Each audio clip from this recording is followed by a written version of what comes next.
Good morning, everybody. Hope you had a good weekend. I hope you're ready for an awesome episode today. It's not very frequently that I'm able to sit down from somebody in my old career path from Naval Special Warfare. Jon Fussell is my guest today. Fuss is, I would say, his nickname, and he is one of 4 SEALs in his family. Let's start with that. What kind of overachieving bullshit is that right there, all right? Obviously, somebody's family won the genetic lottery. I'm slightly jealous. I don't have 3 other brothers. My sister definitely would not have made it through training. So, he's got that. He has the correct lineup, I think it would be. And although people think the SEAL community is small, which I guess it is in comparison to the Navy in and of itself, a lot of people, you don't know a lot of people, especially if you're separated by coasts. And honestly, if you're separated by teams, you might have heard somebody's name or have some idea of who they are, but having never met them. And that's actually the case for Fuss and I. I had never had the chance to really spend any time with him. I think I had heard of him or his name, but sitting down with him for a few hours was the longest I've ever been able to sit and discuss our shared experiences. He started off enlisted as well, went to OCS, or Officer Candidate School. So he actually has higher education. So we kind of took the same path, but he did it through actually educating himself and having a degree. I do not. I barely graduated high school and found a program that would allow me to commission absent having a degree, which I think they've shut down, hopefully not due to myself. Storied career. Ended up at a national mission level command, in charge of operational and maneuvering elements. And one of the things I appreciate about the conversation with Fuss is that it's not, hey, this is everything that we did right. This is the stuff that could be the series of books or TV shows or movies. Sometimes you just got to eat the ugly stuff up front too. And I'll let him get into the story, but imagine being a part of or in charge of a hostage rescue mission where the person that you're going after dies because of something that people in your maneuver element or the operational element you're in charge of, because of something that they did. Imagine living with that, having to eat that. I'll let him talk about that. So I enjoyed the conversation. I love connecting with people from that old world. I've said it many times. I don't ever want to be completely defined by that. I know it's inescapable to some degree. I try to tread on it very lightly. But I also love sitting down and talking about people or talking with people about their experiences. And that's what we're going to do today. Episode 374 with Jon Fussell, a.k.a. Fuss. Before we get into that, bear with me for a few seconds. 60 to 90 seconds. Let me pay the bills. Today's episode is brought to you by Montana Knife Company. If you've been a fan of the podcast or listened to some episodes, you might have heard the name Josh Smith. He is the founder of Montana Knife Company. First time I ever met him, he was sitting right across the table from me and filled me in on not only who he is, but what Montana Knife Company was at the time and what he wanted to grow it into. That was a few years ago, and the company that he was talking about then was a fraction of the size of what they are growing into now. Josh is the youngest master bladesmith in the history of master bladesmiths. He started this company largely in, I'm going to say, his backyard. It wasn't like in the grass, but it was in a building in his backyard, and has grown it to and is continuing to grow it to something that's unbelievable. They're building a new headquarters right now, and I don't want to misspeak, but I believe it's over 100,000 square feet. The walls are just being erected. The brand draws its roots from Montana, but it's a global brand, and it's awesome to see him build infrastructure and then bring jobs into specifically where he lives in the Missoula area, just south of where I live. Their products are unbelievable. This right here, I've shown it many times. It's the mini speed goat. For clarity, I'm not out here getting into knife fights. I use this to open envelopes and boxes. All right, I'm not trying to get into knife fights. But in my fanny pack, I have a slightly larger version of this. He has a tactical series. And one of the other things that they've done, look at this box. This thing is ridiculous. They're almost mirroring Apple in that experience of open and receiving the product that you get. Having said that, it's really hard to get their product. Demand is outstripping supply. Josh orders steel way into the future, so it's a little bit hard for them to forecast exactly what the demand is, but if you head over to montanaknifecompany.com, you're going to see a variety of things, from soft goods to lighters to fundraisers. They've raised almost $300,000 for the Hell or High Water fundraiser, which is giving back to communities in North Carolina.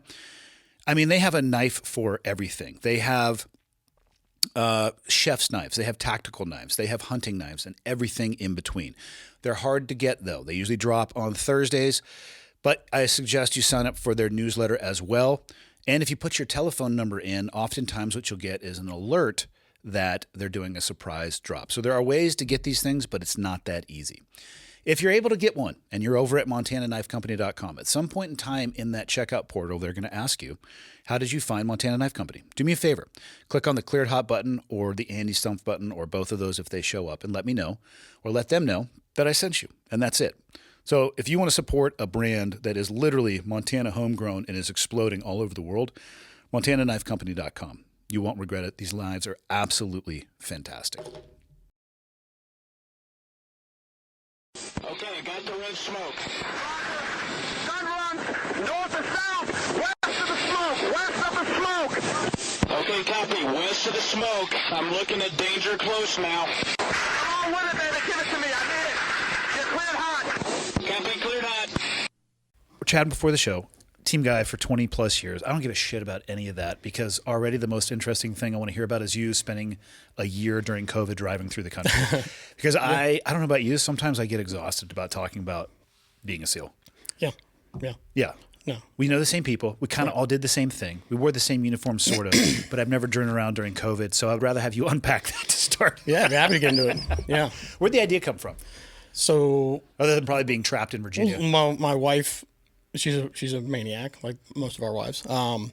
And she for years had it in her head. She kept and she was falling in love with it on Instagram and Facebook, and she saw stuff. That's where she got the hook. And she got the hook, and then Yeah. she would. I mean, literally, I was laughing in her face. I was like, "Babe, we've got 3 kids and 2 jobs, and I travel." And How old were your kids? So when we took off, they were 12, 10, and 8. That's actually, if you were going to say 3, 5, and 7, No. that would have been a journey that was completely different. No, the age was really, really the sweet spot. The kids were old enough that they're completely self-sufficient, young enough that we weren't pulling. We got girl, boy. We weren't pulling our daughters away from their boyfriends, so they hated us. You know, they're still small enough they can kind of jam them in a small space. Probably found a sense of adventure. They weren't at the point where they didn't think their parents weren't cool yet, or anything you guys wanted to do was. Yeah, and it was. I mean, it was a shitload of work. I mean, it was. We had 2 vehicles the whole time. So Really, caravan in. Well, we had a small Sprinter van, which you've seen a ton of them around here. We had one of those. In fact, I think it's a 144 wheelbase, the smaller one, and that thing was totally tricked out. And then we had our Suburban, which was our tender, and because I mean those Sprinters are great for like maybe a couple with one little kid. Like there's no storage at all, right? And we had 3 kids, we'd roll on days we'd drive. The Suburban would just be busting to the gills with all of our crap, Yeah. you know. And then, we'd get to some place. The Sprinter would become home. Yeah. And then, like when we were here, we'd jump in the Suburban, go to, was it Road to the Sun or? Going to the Sun Going Road, to the Sun Road. which is open such a short period of time. They don't clear the snow from that thing until mid-June-ish, I think. Yeah. It's one of the they're just carving it off the side of the hill. I think we came through here and we took off, and we were here pretty early. We took off in June. We might, if it was, I'm trying to think back. We've had some pretty light snow years. Even right now, we're a little bit thin, but yeah, there have been times where that's the last thing to open in Glacier Park. And for people listening, if you come to Glacier and you can go on the Going to the Sun Road, you should do it. It's amazing. It's gorgeous. It's gorgeous. Yeah. So we took off in like June of 2020. So we took off pretty early. It happened fast. How much of a plan did you have when you departed Virginia? We were actually living right outside Charlotte at the time. Well, I can explain how we ended up there, but we were living outside Charlotte, and my job went remote really quickly, probably a little bit quicker than most. Not because I had some crystal ball; it just kind of happened that way. And I told my wife, I was like, "Hey, babe, remember that crazy idea you always had about driving the country and that I always laugh in your face about?" She's like, "Yeah, asshole." She's like, I think we can do it. Like, let's do it. So we came together in a. Did you have a Sprinter van at that time? Nope. Hopefully you got in early, because let me tell you, the cost of Sprinter vans did. during the pandemic did not go down. We did. Yeah. It was ridiculous. I can tell you we did sell it because of that very fact. You probably broke even, I bet. we made a profit. It was criminal. We were on the road, and I was just checking. I didn't want to jinx myself, and I was like checking. I'm like, damn, this thing's going up. It's going up. And there was a point like halfway through the trip, I was like, we might break even. I was like, if nothing else changes, we sold it for about a 15% profit. And after driving it all the time you did. I drove it for 11 and a half months, never got it registered. Sorry, government. Never got it registered, never had plates on it, and sold it to the guy. And the guy wanted to know if I was taking him to cleaners because he said, there's something wrong with this. And I was like, no. He goes, I was like, why are you asking? He's like, well, your price significantly below a lot of others. And I was like, I just want to move. We can add to the bottom line if you want. I was I listed it 36 hours ago, and I have a check in my hand right now. I'm not going to be greedy. The government could say no interstate travel tomorrow, and I can't sell this thing. And we just adventured for 11 months. Yeah, so I'm going to put that in the win column. Exactly. So wow. But as far as the plan taking off, we did start off. My wife's a planner. I'm not. She had a massive plan, and after about 6 weeks, we were like, okay, that's too much. It's because things were changing. Like at one point we got to California. California shut down. It was during COVID. They shut down all campgrounds. Yeah, like fences up on the beach type stuff. Like we had all these epic campgrounds picked out. It was like, that's a pretty decent way to social distance, is to go camping. They shut them all down. So we, after about 6 weeks when things were getting changed left and right, we just said, hey, look, we just got to pick our next destination and ballpark on how long we're going to go there. And so we ended up moving roughly about every week. 6 to 10 days. We were here for this was early on for us. So we only did about a week here, but we knew we wanted to be in Glacier for a bit. We did about a week here. We did almost a month in Yellowstone, just because that was later in the trip and we kind of figured it out, and we stayed on some friends' property. Plus, it's just epic. Oh, it was amazing. A really good friend, he's just retired. His wife's still in the Park Service. He was the senior, whatever you want to call him, warcom of the Rangers. He ran Yellowstone. He's the top ranger at Yellowstone. And they live right in Gardner, right outside the park. Damn. And we just got such awesome access. We got to go back and see where they do the bison program and actually where they have real cowboys there, like where the real cowboys work and everything. So the kids got super behind the scenes. I want to see people. What I'm here for is the people who try to pet bisons or put their kids on bisons for photos. Oh my God. I'm not a fan of the injuries that occur for the children. Yeah. But if a fully grown adult thinks they can pet a bison, yeah, I'm not going to lie. I'm rooting for the bison. Oh my God. Yeah. The Rangers have got all kinds of smart ass sayings. It happens there so that's often. The bison is the number one problem. Not the problem. The number one elk source of goring cars because people are trying to put a Snickers bar through the windshield. Nuts. We were there. It was like National Geographic. There was we were staying on the property. They were like, oh, you should go in the park today for this and take a day off and go in for this. There was you can probably Google it. There was one of the biggest bears in the park. They're all tagged. Had run across the river in these meadows area and taken down an elk. And as soon as it happened, the couple we were with, they're like, you should go check this out today because this big bear, which we know is one of the biggest, just took down this elk. And I was like, wow, does that really happen? And they were immediately like, no, that elk definitely got hurt in the rut. Like that doesn't happen. But this dude had run across this river, killed this big elk, was laying on the riverbank.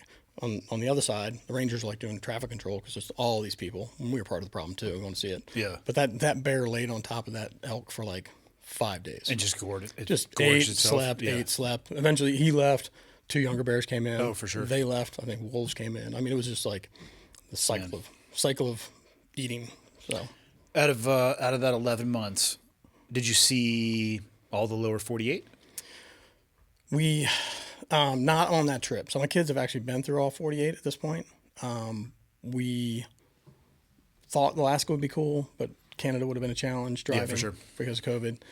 We did kind of a big, lazy, counterclockwise loop of the country. We did, having lived in New England for 4 years, we kind of did most of New England while we were there. So we skipped New England on that trip. We went through kind of up through Michigan. I did the Upper Peninsula. I was like, oh, see the Upper Peninsula. I've never been there. I'm pretty, nothing against anybody who lives up there, but I think that's if you're too lazy to go to Alaska to get away from the government, that's where you go. See Upper Peninsula. There's nothing up there. Yeah. But there's some pretty stuff. Pictured Rocks is up there. There's a couple of really. So we went through there, and we probably spent 7 months, Colorado and west. Because we had just had less experiences out there as a family, so we did a lot of time out there. It's better topographical relief, in my opinion, at least. Oh, it's amazing. The north to south Rocky Mountain Range is unbelievable. Yeah, it's gorgeous. What? So in that 11 months, anything that sticks out? What was your favorite? I'm sure everybody might have had something that was their favorite, but what sticks out for you? As far as just beautiful places, I mean, here, like we said earlier, man, Glacier is unbelievably gorgeous. Yellowstone's amazing. We had great access there. I enjoyed our time. Utah's a little quirky at times, but we went through Moab area. Unbelievable. Just It's like gorgeous. surface of the moon. Yeah, gorgeous stuff out there. And again, it's a quirky place. Yeah. You know, don't see myself living there, but like we enjoyed the heck and going to see Arches National Park and stuff like that. Then we did a bunch of stuff in California, bopping along the coast. We did a stretch, the Marine Corps base there, Hamilton, with those camping area right there on the beach. Oh, that's right. I've actually camped there before. Yeah. Yeah, Trussell. I think there's a famous surf break there, Trussell's. I think it is Trussell's. Yeah. And because all the surfers got to come on, they got to come in underneath the railroad track to get That's there. kind of a hidden gem there. Yeah. It's for people who don't know. They're larger. I mean, the U.S. government owns a substantial amount of land. And Oh yeah. what do they call it? MWR, Morale, Welfare, and Recreation. So I think it's a website you go on, and I actually think the Camp Pendleton one. I think you might have to have a sponsor. There is a way that I think The civilian surfers just kind of cut through. And surfers do, but I think people camp there. Oh, Sometimes. to camp there, yeah, you probably get a sponsor or something. Yeah, and so there's a whole behind the scenes. I don't even know what to call it. Campground network on military bases. Oh yeah, some of them are pretty badass. Yeah, the one in just outside Acadia in Maine. That one while we were in New England, we went there. That place was awesome, man. It was on. I think it's called Great Pond. Yeah. Just beautiful cabins. Like we were right on the water. It was kind of funny. We checked in, and you know how the military, there was a group of like 8 or 10 cabins that were built in the 60s. And then there's a group from the 80s, and then there was the new ones. And so we went to the new ones, and I just randomly picked a cabin online when we were. I was like, yeah, put me in cabin 5, whatever. And we got there. And there was like maybe 10 of the new ones, and we were about 50 meters back from the pond. Beautiful, really nice cabins. Big screened-in porch, and we had a perfect view through the woods down to the water. And I was going for a run, whatever, and I kind of was like, well, we're definitely going to come back here. I'm going to scout out these cabins. And so I kind of scouted all the other ones out to see if, and I was like, I think we maybe stumbled. I think ours is kind of the best spot. We kind of stumbled into this because the rest of them were kind of same distance back from the water, but they were all in the woods. Like you couldn't see the pond, right? And there was these two, we shared a parking lot, and these two, a driveway, but these two were, 50 meters apart, 50 meters back from the water. And when you sat on both these porches, there wasn't a twig, there wasn't the tiniest bit of foliage in your way. There was trees everywhere. Yeah. But they were all pruned up like 30 feet high. So you could see. So you could see right down to the water. And I went to ask the woman who ran the front desk, and I was like, hey, we're going to come back. I was like, I think we kind of stumbled into a really good, she goes, oh, you're in the building, whatever. That's the best one. I was like, why? I noticed, it's like, why did y'all clear just that one? And she said, oh, well, we didn't. I was like, okay, well, who did? She said, last year there was a regular Navy chief's initiation, and all the senior chiefs and master chiefs stayed in that one, and all the new grunts stayed in this one. And she said they would wake up every morning and have their coffee, and it was just free labor. They were like, trim that, trim that, trim that. They sat there, and I was like, well, you need to rotate those guys around every year. The hidden underbelly of how things actually get done in the military. Free labor in the military. Yeah, you are about to be promoted to the same rank I am, so let's give you additional duties that are probably outside of my scope of responsibility to give you. So you suffer like I did. Yeah. Yeah, it's a good system. It is a good system. Not really, but I mean, pros and cons, I guess. People talk a lot about hazing. I don't know about your experience. Did you get hazed when you came in? nothing too crazy. Nothing too crazy for me either, but once I realized what the mechanism was, and I'm not advocating for it, even though I do think it has a place, I think the intent behind it really matters, because I think you can use it as something that brings people together. Oh, yeah. Or you could hammer somebody and hurt them, and I've seen both. But if they hadn't have hazed me the way they were the rest of the guys in my first platoon, I actually would have felt left out. Yeah, for sure. Yeah, yeah. And I probably got worse hazing. I wrestled all through high school and college. Yeah. Probably had worse hazing on my wrestling teams personally. Yeah. But we still got a little welcome to the team kind of stuff. For sure. Yeah. Tortured, made to do dumb things, Yeah, that's putting it politely, for sure. How'd you find the teams? I know you come from a military family. Even though were you saying you have a cousin that was a team guy? Or an uncle? A bunch of us, actually. We, I'm the first knucklehead to make it a full career. Yeah. And that was just timing, 9/11 and everything, But But you had family in the teams prior to that? Yeah, so my dad, my old man was a Green Beret. Yeah. Vietnam era. He was in just for a few years. What was his thoughts on you wanting to go Navy? When I decided to go in the military, he was not a big fan of the Army. He's like, you should talk to your uncle. My uncle was in the SEAL teams, Vietnam, Team 1. He goes, you should talk to your uncle. I think he had a better experience there in the SEAL teams than I did with the SF. And Okay. And then grandfather fought in World War II, had a couple Marines. I came through a couple years after me. My brother came through a few years later. Then my cousin came through. So a few of us, you know. But it's funny, man. Like I hear guys, and I have friends like, oh, dude, I knew I wanted to be a SEAL when I was like 8 years old, you know. And that was not the case for me. I mean, when I was 8, I wanted to be, you know, a cowboy, firefighter, cowboy, dinosaur, you know. And I was just totally focused on wrestling. I was like halfway through undergrad. Started looking where my buddies were going, what was going on. Kind of felt, I should serve. I'll do my piece. I'll do a few years. And started doing my homework on the military, what I could do. Looked at flying for the Marine Corps for a little bit. Kind of ruled that out. I got a good friend. He's a retired colonel, Cobra pilot guy. He was just ahead of me. But that wasn't really the fit for me. And then started exploring everything special. That's when I talked to my old man, you know, led to that. And I ended up kind of getting my life threatened. That was kind of funny. But I almost dropped out of college to do it. So What were you studying in college? Communications, which I was 95% studying wrestling and 5% had to stay eligible to keep wrestling. So Where were you wrestling? at Old Dominion. Okay. So grew up in Virginia. Wrestlers are a hard breed. Yeah, we're weird. I mean, your words, not mine. I'm not going to disagree with them in many ways. My introduction to grappling was 6+ years ago through jiu-jitsu, which, let me tell you, jiu-jitsu and wrestling are an interesting battle when you find somebody who doesn't know any jiu-jitsu, but they wrestle for a long time. Right.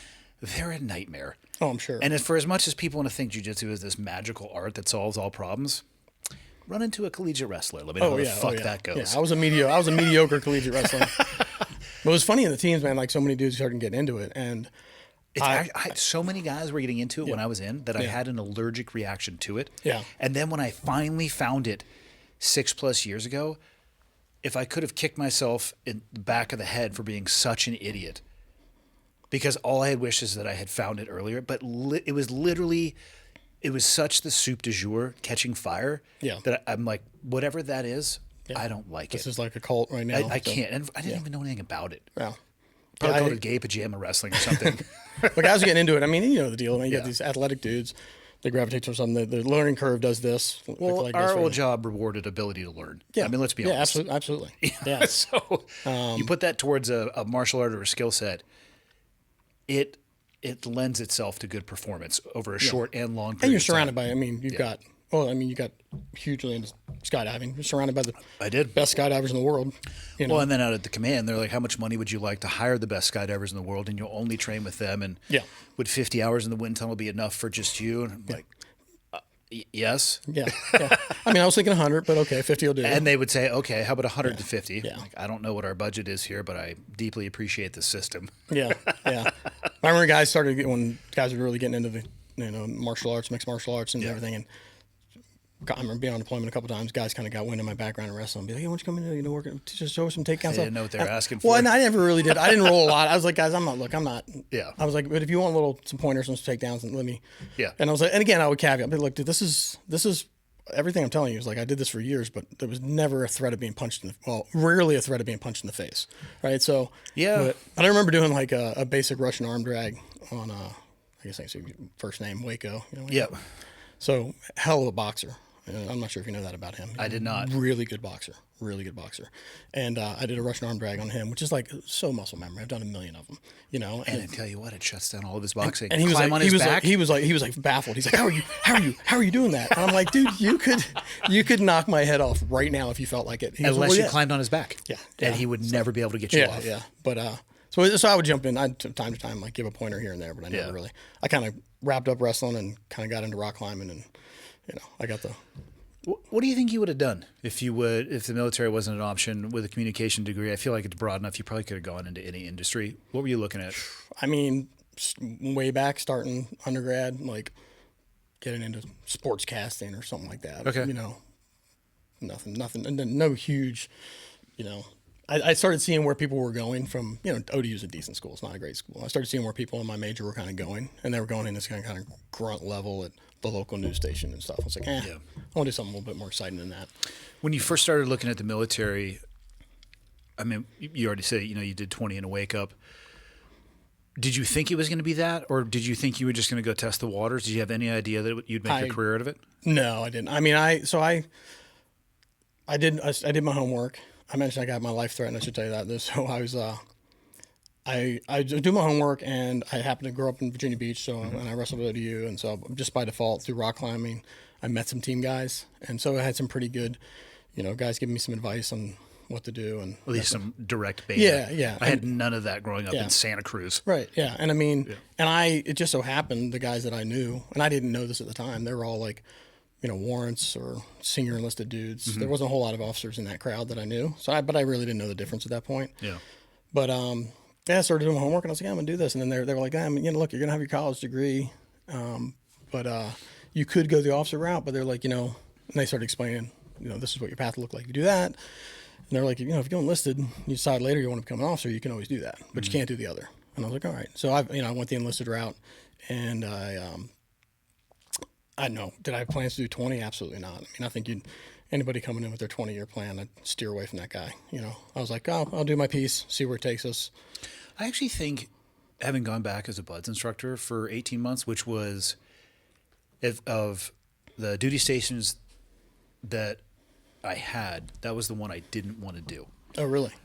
Well, I got injured at the command. Yeah. And, God, that's a story in and of itself that...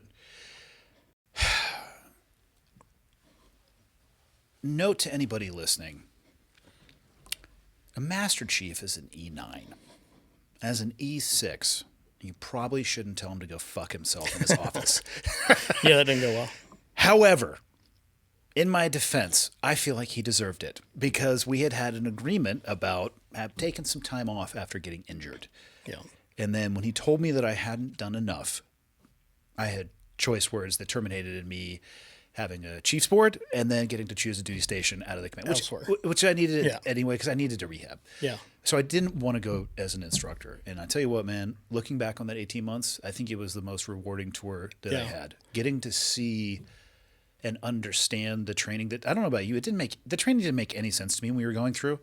One day you do this and it's a high five. One day you do the same thing and then you get absolutely hammered for it. Right. Why are we doing these stupid evolutions? Why are we doing it? I guess I didn't think they were stupid at the time. I just didn't understand them. Like, none of it made sense. You go back as an instructor, especially after 9/11, you're like, this makes a lot. Which phase were you? Second. Second phase. Yeah, like this one makes a lot more sense. I was glad that I did it. I was glad that I had that experience and got to see kind of into that pipeline. But I also got to spend the biggest difference, and this is what was fascinating for me, is what class did you go through? I started in 203. Yeah. I had to roll. I did everything but the island with 203. Okay. And then literally the day my class was going to the island, I had to roll, and I was all busted up. I had a bunch of stress fractures, and I did. I had to do a double roll. If I had So you were 205. graduated 205. So you were actually a year and a few months before me. I was in 212. So Yep. 6 classes a year, just over a year. Yep. Do you remember any of the guys in your class that quit? I remember the moments. We had a set of twins. And one of the twins quit. Yeah. And they dragged But did you ever talk to them again? You know what I mean? Like no, they just vanished. They vanished. And for people, my class started with 180. What'd yours start with? I think we were 178. Yeah. And the next thing it's like, poof, these people are gone. You run to chow. Yeah. And you're like, hey, Bob, what's going on? This day sucks. You're like, yeah, I know. Yesterday sucked. And I bet tomorrow's going to suck too. And you're just like singing these stupid C-130 rolling down the strip songs. Yeah. And then Bob's gone. Yep. And you're like, never to be seen again. Never be seen again. And if I'm going to be honest, didn't care. Yeah. As an instructor, you get to spend some time with Bob. Yeah. And you get to talk to him about why they quit. And the majority of the kids, which is what they were, there were some older people that came through. There was a variety of different reasons, but the number one theme that I heard from student after student after student after student was they got overwhelmed. Yeah. If you come into the BUDS with a goal of doing 20 years in the community, I actually think you're setting yourself up for failure because you need to make it through the day. Yeah. Right. Oh, absolutely. Let's get through the pipeline. Maybe earn your trident. Because when you and I went through, I bet you did STT or whatever it was. Yep. Same thing. They didn't have the curriculum of SQT that they do now. Like, let's get your bird and see if you can make it through your first platoon. Yep. Somebody who I honestly think, as an instructor, if you were to canvass people and say, "What's your goals?" Somebody said, if there was a kid that said, "I'm going to graduate," and a guy that said, I'm going to do 20 years, my money's going on the kid that says, I'm going to graduate. Yeah, I want to get through this. We have a 4-mile run this afternoon. Yeah, let's get through that. I want to get through that. Yeah. Yeah. Versus the guy who's like, I don't know if you guys know this. I'm a pretty big deal. I'm going to redefine what it means to be a hero. And the other like, you're gone. Yeah. Yeah. Yeah. Yeah. But I think you have to have the mentality going into that, the whole Cortez burn your ships kind of thing. Like that was my mentality. And I think most dudes that make it through, there's plenty of guys that come back and go through it later when they're a little bit more mature, but which isn't talked about a lot. It's not talked about often. Most people think it's just graduate or quit, which those are part of the options that happen in between. There is a med role, performance role, and an administrative drop essentially. But it's forgotten often that just because you have that one failure, which some people end up defining their life by that failure, they just can't move past that. Yeah. You can pick yourself up and learn from that and go back. There have been, and there's another thing too. Nobody gives a shit in the teams. I never once asked a guy, "Hey man, how many times did you take you to get through buds?" Right. Nobody cares. Nobody give a shit. Yeah.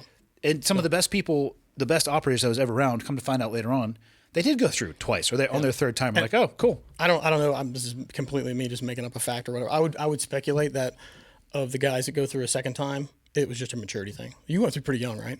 Yes. Yeah. I was barely 19. Yeah. I mean, the numbers are stacked against you. Yeah. 18 and 19-year-olds don't. Fortunately, I'm an idiot. And so I had nothing else to do. Yeah. But I bet you of the guys that retread, I bet you a lot were 18 or 19, were a little bit too immature. Yeah. Come back when they're 23, they're good to go. Well, they also come back with probably 4 years of experience at a shore duty or a float billet that they didn't want joining the military. Yeah. So they also now understand what's waiting for them if they were to make that choice again in a low moment. Yeah. I think if they come from that world, their odds are much, much higher of making it through. Yeah. Yeah. No, I remember guys that we were going through buds with that had been in the fleet for a while. So they were they're like, dude, you don't know how bad it is out there. I was just going to say that suck it up. Common sentiment was, I'm not going back. Yeah, get through this training. Yeah. Yeah. I'm not talking shit at all about the Fleet Navy. They do an amazing job, but it is different. Oh, for sure. Yeah. For sure. So, but yeah, so I mean, like I said, I started doing my homework on what I could do. I was like, I'd been wrestling forever, and I kind of got hurt pretty good my junior year. Nothing show-stopping, but I was ready to drop out. I was like, all right, I'm done with this. I'm going to drop out of college. And because we knew a bunch of guys in the teams, not a whole bunch, a few, I had a friend. He was like, and I didn't know at the time. He was a blue master chief, and I had no idea where he really worked or anything. And he's like, "Hey, I heard you're gonna go. That's awesome. Let's go. Let's go out and have a beer."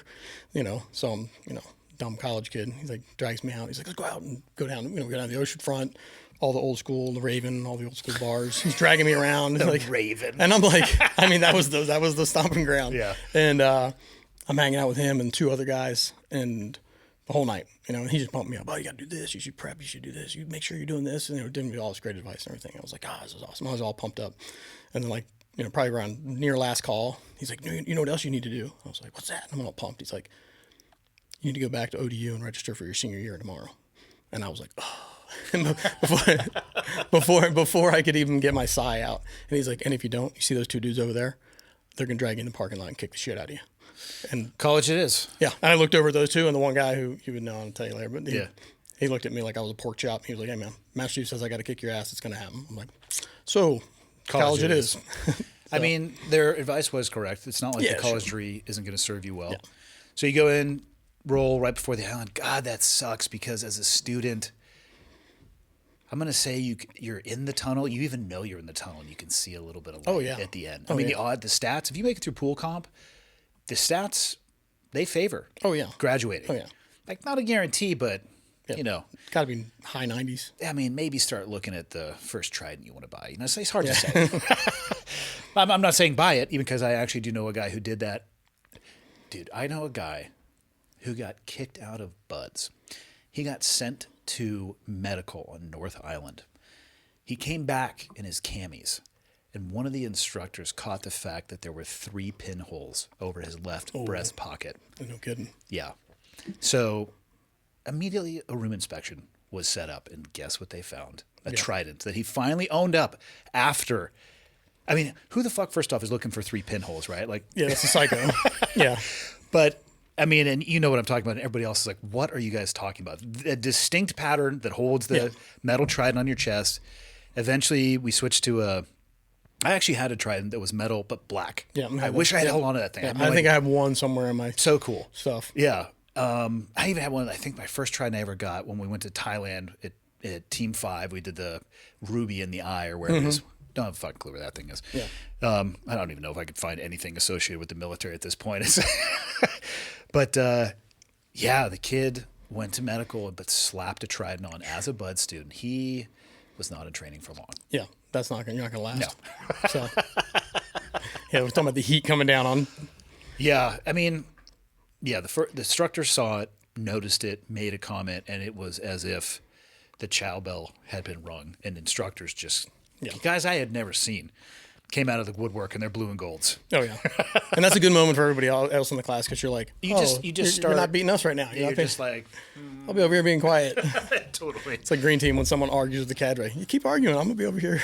You know, that actually happened in my class too, and I don't understand why anybody ever would think that's a good idea. Your insane. only You're response insane. is, Roger that, got it, won't happen again. I'm an idiot. I'll fix it. Totally. Yeah. Even if you're right. Yeah. Roger that. Yeah. I got it. Not to mention the guy who's telling you that your footwork was wrong was only looking at your feet. Yeah. There was 17 other dudes looking at the other stuff. Like, Some people, Fuss, take different paths through life. Yeah. You know what I mean? Yeah. All right, so get through 205. Walk me through your career. oh man. What'd you put on your dream sheet? Well, unlike you, we did the same sheet. I put all East Coast. Okay. And, well, how come you got it? Are you better than me? What the my fuck? whole class, basically my whole class got it. Yeah, it's because, That's just like we were saying on the walkover. So in second phase, it was for my class at least. They say, hey, it's looking good for you guys. Yep. You know, here's your dream sheet. Put down the team that you think you'd want to go to. Santa Cruz guy, 2, 4, and 8. For those of you listening who don't know about the teams, even on the West Coast, or even on the East Coast, odds on the West, so 1, 3, and 5 at the time. now 7. Now 7, and 2, 4, 8, now 10 is on the East Coast. One of the instructors had mentioned that there were SDV commands, but he said if given the choice between suicide or SDV, kill yourself. Yeah.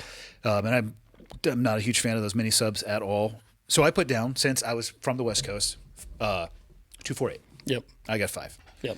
And that's when Standard. I understood that the needs of the Navy trumped the needs of Andy. Did the bulk of your class go West Coast? Man, they were split up all over the Were place. they split up? It was Okay. actually it was bulk West Coast, probably 2/3. Okay. I think we were predominantly 28 guys. I think we were predominantly East Coast. May have been someone I can't remember. And then It comes down to what the commands need. but there's probably of the 28 dudes in my class, probably 14 of them put all West Coast. Yeah. And they're telling your story. So It's a real dream. It's a literal dream sheet. yeah, it's a dream sheet. Like, oh, that's cute. That's Totally. cute. If it comes down Hubers to, is going to sort this out. yeah, if it comes down to we have nothing needed, sure. Yeah. But I did say I put all East Coast teams. I got orders to Team 4, which at the time I was thrilled. I think it was the best thing going. I mean, the Team 2, they had a pretty good setup skiing around Europe. 4 was doing anti-drug operations, though, right? Run around like the real jungles. world anti-drug ops. About as yeah. close to being in the fight as you could for back in the then. 90s. You Yeah, must have graduated in 90, either late 94 or early 95? When did we graduate? I think we graduated early 96. No, that's not possible because I was in 95. 212 and we graduated in 96. Oh. No, I'm sorry. Take that back. I graduated in 97.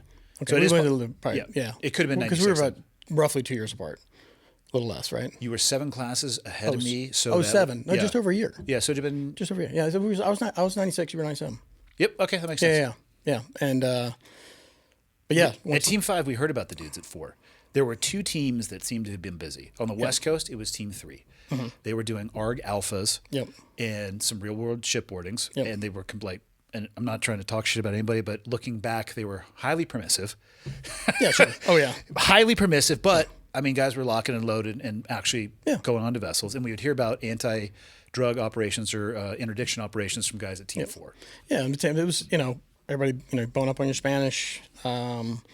Went through, new guy, first platoon, not a clue what was going on, didn't even understand what a workup, like my head shed, like never sat me down. He's like, hey, this is a workup. It's like, okay, I got another training trip to go on. Seems like the same dudes are all on these trips. But, went through a first workup when we were running around with like MP5s and silly stuff, like old Hell school. yeah. Mustache? It was pretty cool, yeah. Mustache. Flight suit? Dumb flight suits, Fuck yeah. particularly for diving. Oh my God. the dumbest I forgot thing- we used the to dumbest- put those on over our wetsuits. The dumbest thing ever. Like, I need more drag. How can I have more drag? Looking back, though, I do wish that at least once I would have rolled with an MP5 on target. I would have really hoped I wouldn't have had to use it, given it was a 9mm round best suited for rats. Yeah. But damn. I ultimately did end up with an MP7 for the most of my time, but MP5 and MP7 are not the same. no, beast. not at all. Not at all. Not at all. Yeah. Yeah, a lot of you one's guys. a pistol. Yeah, a lot of you guys were rolling MP7. I mean, an MP7, it'll get it done inside of 100. But I tell you what, beyond that, Yeah. it's a beast. But as a troop commander, Yeah, you know, you're different going story. for weight for Different sure. story. Plus, what do they have? 40-round mags. Yeah. That's what I'm talking about. Yeah, a lot of bullets. I mean, they're micro, but yeah. Yeah, they'll still mess you up. Oh, for sure. But yeah, so I got through. Went to Team 4. Actually, it's funny you mentioned. Did my first full workup and deployment. Did some JSAT type stuff in South America. Worked with Colombians. Enjoyed it. It was a good time. And liked it. And I got into my second workup. And you mentioned recently, I heard you talking about the record owner for the highest K-Duck cast. Do you remember that? Do you remember who that was? Yes, he was in my green team So class. he's Godfather, my oldest. We graduated buds together. His story is horrendous. Oh, it's unbelievable. Yeah, so we went to green team together. Yep. And So he would have been probably, if he hadn't gotten hurt, he probably would have been yeah, a green team or so ahead. a year or two before. Yep. He's lucky to be alive. Oh, unbelievable. Well, Brad, we lost Brad that night. Yeah. So that was my second platoon, same guys. We were in the first platoon together. And then You were in that platoon with. so that was I left that platoon. Oh, my so God. so that was my same guys. We rolled over to the second platoon, and that was 3/4 of the way through the. No, that was I don't know if it's still in the workup. It was an inter-op with the command, and I had left, so I had dropped exploratory package. There was a couple guys putting in for officer candidate school, and there was 2 guys that were senior to me that were doing it, and I was like, dude, I'm brand new. I'll throw a package in just to learn the process, and then I'll do it after I get a couple of platoons under my belt. And I got picked up. This was still pre 9/11. Mm-hmm. Okay. Yep, 99, and wasn't really expecting to get picked up. I thought I was kind of going through the motions, and I got picked up. If you had a crystal ball and if you had known that 9/11 was going to be around the corner, would you have put that package in then? Yeah, I think about the.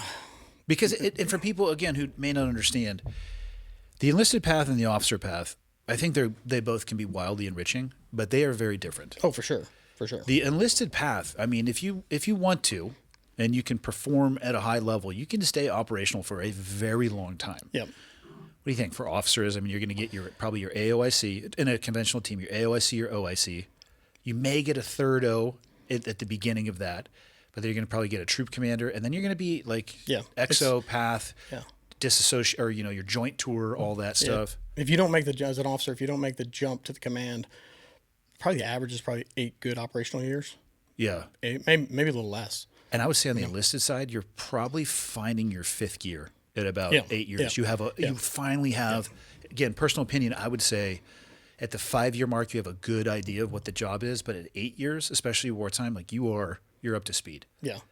And then, again, my kind of we talked about resetting our clock as an officer. Yeah. So I got picked up. I got picked up for officer candidate school before I thought I was going to get picked up. And then I was like nothing was going on. And to your crystal ball question, I think about that a lot. Like, so the guy we just mentioned with the K-Duck, you know what he's doing now? No. He's in the seat, the guy who you call an asshole, he's in that seat. Okay. And then he just replaced another guy from my class, so back-to-back same class in that seat. And those are my buddies, and I look at them, man. I love those guys, and all the respect in the world for their career paths. If on a different path, if I'd gone that route, yeah, cool. See where it takes me. Bunch of guys I went through, buds with that went straight over to the command as quick as you could for the enlisted ranks. Ended up, up on Roberts Ridge, getting torn up on Roberts Ridge. So, you got to be careful what you wish for. Yeah, you know what I mean. That was a rough night. So, I think I would change it, man. I love my path. I got really lucky. Like, you got.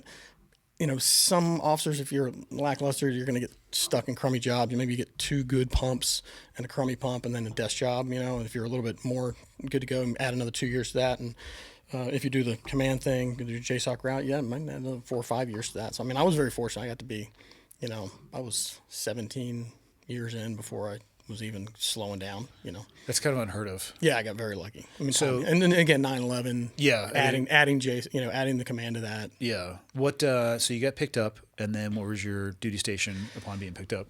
Yeah. So you did. Did you do the fork and knife, or did you do? You must have. You did. LDO, I did. Right? So I picked my commissioning source was through the LDO program, which I heard they actually don't even offer anymore because it was underutilized. Yeah. But which is that doesn't actually make sense because the package was the same as the warrant well, package. yeah. And I have to believe that there's still warrants on the team. Actually, I know for a fact there for sure. because there's totally. a message come out. Yep. Yeah, I don't know why. What I heard was it was just wildly underutilized, which doesn't surprise me. I think 4 or 5 people put in the year that I did. Yeah. It just was not used much. Did you go through down in Pensacola? No, they sent me to Rhode Island for 4 weeks. And while we were in Rhode Island, most of the instructors said, you're not going to do anything that is of value to you for this week. So just like check in on Friday. Yeah. Here's your uniform. Basically. Yeah. I mean, they were doing everything from like legitimate like underway navigation, radar, scope. It was very fleet based, which I totally get because that's what the vast majority of the people were there for. And the guy who was with there who was a warrant, they just basically said to us like, just make sure you're still alive and check with us on Friday. Yeah. So I did full on regular OCS. that's what I'm talking about. Officer and a gentleman. Oh yeah. And it was awesome, man. I mean, it was. I knew what I was getting into. It's reindeer games. You're not going to play reindeer games with us. And it is designed and is an outstanding program to scare the ever living shit out of a young college kid who's used to sleep until 10 o'clock in the morning. And you just strip them down to nothing, wake them up at 4:30. Yeah, it's the same as boot camp. Yeah, same as boot camp, just a little bit more gentlemanly. And the DIs that run that place, I mean, they're nuts. They're full on nuts, but they are the most professional dudes. Like the Marine Corps doesn't goof around, man. Those guys, I think they have to have worked Parris Island. Oh, really? Before they'll even consider them to work OCS. So they're all great at what they do. They're awesome. And the Navy, I don't think we put that much of premium on who we send there. And but I went through there, all kinds of reindeer games going through that. That was hysterical, because I had four young guys that were going to buds in my class. And there you are. Yeah. And here comes bad influence. Yeah, for sure. I'm like, you don't need to do that. And they were scared to death. They were like, no, dude, we're going to lose our orders. We hang out with you. We're going to lose our orders to buds. It's like, no, you're not. Come on. That is possible. Yeah, you might. Either way, I'm going out tonight. But I remember being there and like, it's like boot camp, except you're living in we saw the things. Yeah. 4-man rooms, Yeah. Open doors, no doors, big hallway. And, when I was going through, there was a couple guys that were going through your program because it was at Pensacola then. And I'd see them like tear in my eye, like, oh, Yeah. They're like, you want to go play golf? Like, no, I can't. I mean, again, I can't speak with a deep level of articulation about the Rhode Island course. I'm sure it's fantastic. Again, it was more that our career path for the guy I went there with was very divergent for a lot of the actual material there. But it was kind of 9 to 5. Yeah. It was not the officer and a gentleman course. Yeah. But I remember one night, we hadn't been there long, and studying for a test, and I hear this kid marching like out of the movies, marching down the hallway. And I was like, God, man, give me a break. And I stick my head out in the hallway, and I yell for the whole class. I was like, get out in the hallway now. I get the whole class out in the hallway. They all pile out. And I said, get down. And there's like a rec room at the end of the hall. I was like, get down to the rec room, everybody. Drag everybody down to the rec room. I was like, go to the windows. Put the whole class up against the wall, staring out the windows. I was like, what do you see? And they're like, parking lot. I was like, what's in the parking lot? They're like, nothing. I was like, who parks in that parking lot? The DIs. Okay, their cars are gone. They're gone. They're at home with their families. Everybody here needs to take a wrap off. If I catch one of you, knuckleheads marching at 10 p.m., I'm going to kill you. I'm going to kill you myself. I was like, you're so wound tight, you're going to be terrible in the Navy. And you'll just burn out. You're going to burn out. Yeah. So I made them relax a little bit. So we had fun. We had the DI came in, and it's all time management. It's again reindeer games. You're a buzz instructor. Yeah. He came in, kicked the trash can down the hallway with belt buckles. And he's like, shine these. We're in the middle of studying for a test. It was like damage control test or whatever. We needed the night to study. And he just came in and take away some time, and throws these belt buckles out, and everybody runs it and scurries up, and they start shining them. And it literally takes like 45 minutes to an hour to shine one of those to the standards that they want. It's stupid. You're shining the inside of a belt buckle with a Q-tip. Strong. Pretty dumb. And I was like, whatever. I walked down the hall with a trash can. I was like, bring me your belt buckles. Bring me your belt buckles. I walked down the hallway. I recollected all of them. I was like, I'll shine them. Go back to studying. I sent my whole class back to study. And, put the can over in the corner, didn't touch them, studied for my test. We all passed the test. Next day I went to the drill instructor, knocking on the door, doing all the silly announcement stuff. And I was like, and then he goes, put it over there. And he like digs in and realized I hadn't touched any of them. They were all a mess, and then he just beat me for like an hour. Yeah. Push-ups and jumping, sweating my butt off, for an hour. I'm like, okay. And he was happy that I did it. He's like, get out of here. Yeah. He understands Good job. Not only what he was doing, but why you did what you did. Yeah. So, but sorry, sidebar, but So then you go back to the team's butter bar. got through that, and then they said, "Hey, we need you to change coast."